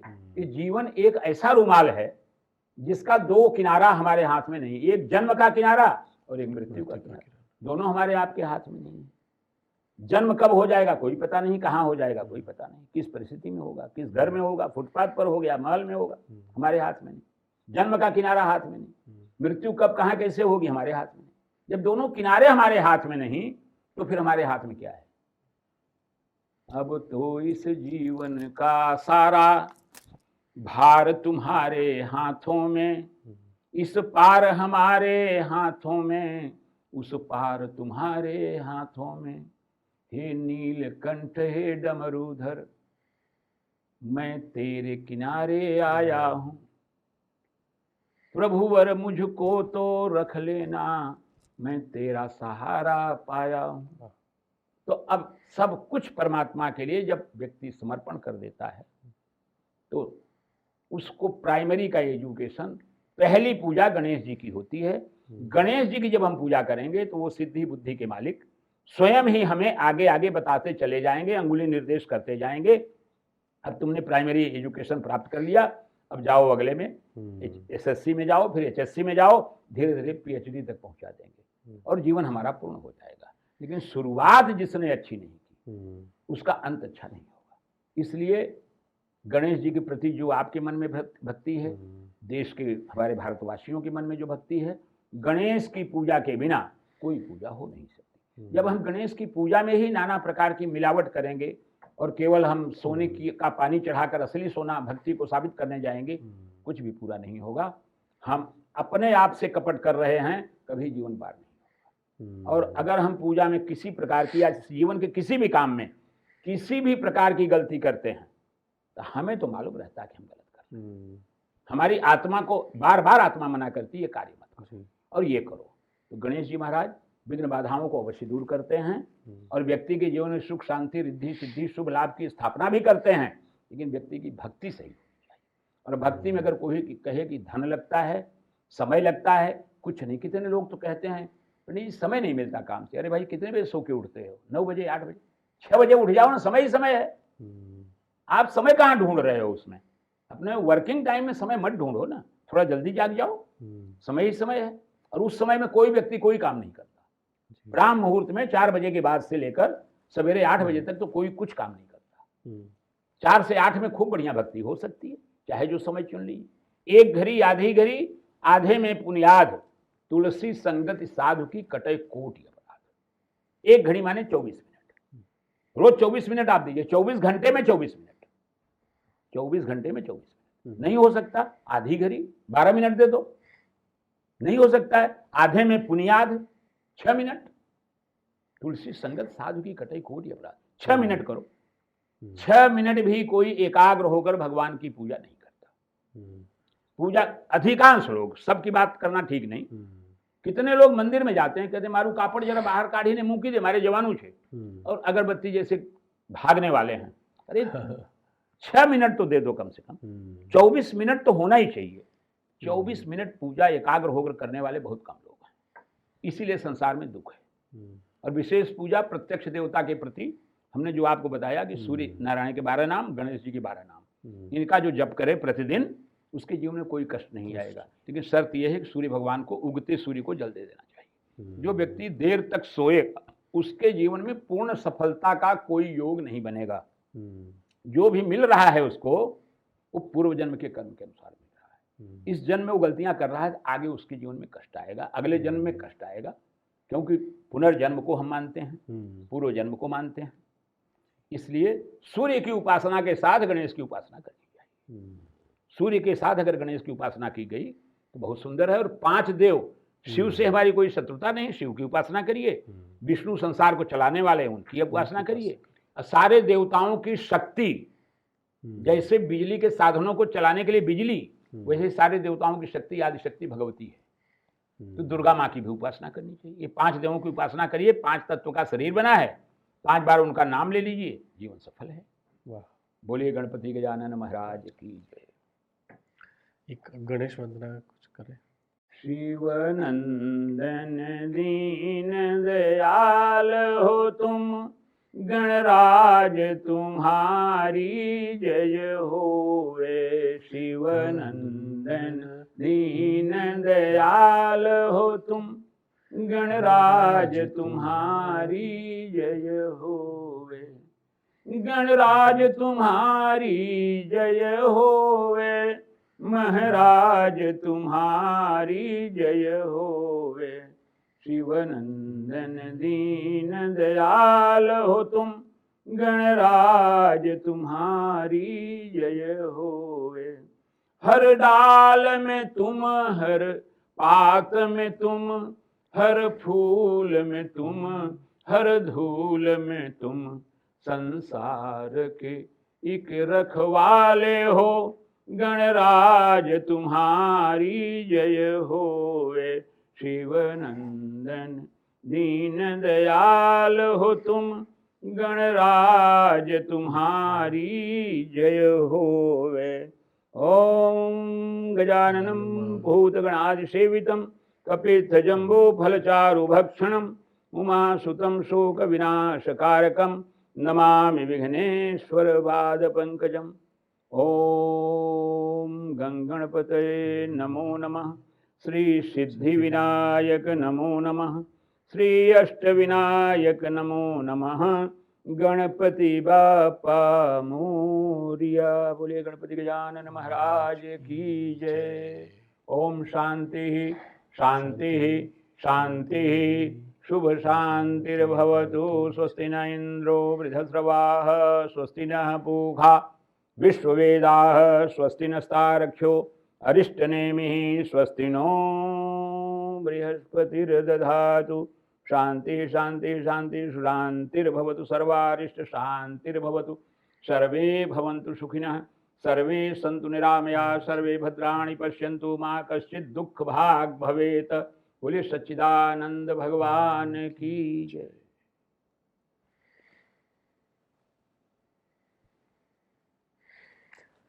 आचार्य जी, आपका बहुत बहुत बहुत धन्यवाद। आपने इतना सुंदर हमें इतनी सारी बातें बताई जिनकी शायद हमारे दर्शकों को जानकारी नहीं हो, और गणेश जी के बारे में इतना कुछ बताया हमने। तो सबका गणेश चतुर्थी में आपकी जो भी इच्छाएं हैं, गणेश जी आप सबकी इच्छाएं पूरी करें। और अगर आप महाराज जी से जुड़ना चाहें तो हम उनकी जो डिटेल्स हैं वो हम यहाँ पे नीचे डिस्क्रिप्शन में डालेंगे, तो आप उनका संपर्क कर सकते हैं। अगर वो आपसे जुड़ना चाहें सोशल मीडिया पे तो कैसे जुड़ सकते हैं? जैसे वो चाहें। एक बात ध्यान रखिए, हम जुड़ने का एक शास्त्रीय तरीका बताते हैं जी। माँ बच्चे को दूध पिलाती है अपने शरीर से। लोग कहते हैं माँ दूध पिलाती है, लेकिन मेरा सिद्धांत यह है कि माँ कभी दूध पिला ही नहीं सकती यदि बच्चा पिएगा नहीं। यदि बच्चा माँ के शरीर से दूध मुंह से खींचेगा ही नहीं तो बीमार माना जाएगा और माँ ले जाकर डॉक्टर को दिखाएगी, साहब ये दूध नहीं पी रहा है। बच्चा खींचेगा दूध तो माँ पिला पाएगी। बाकी माँ बच्चे की इच्छा के विरुद्ध एक बूंद दूध उसके मुंह में नहीं जाता। ठीक उसी प्रकार जो जिज्ञासु भक्त हैं, जो हमसे जुड़ना ही चाहेंगे, तो ढूंढने से परमात्मा मिल जाते हैं। मैं तो बहुत सरल व्यक्ति, आपके समाज में रहने वाला एक सामाजिक व्यक्ति हूँ और आप लोगों के संपर्क में हूँ। जब भी जो भी चाहेगा मैं मिल सकता हूँ। मैं सरल व्यक्ति हूँ और गौशाला में गौ माता की सेवा करता रहता हूँ। बस, धन्यवाद। Thank you sir.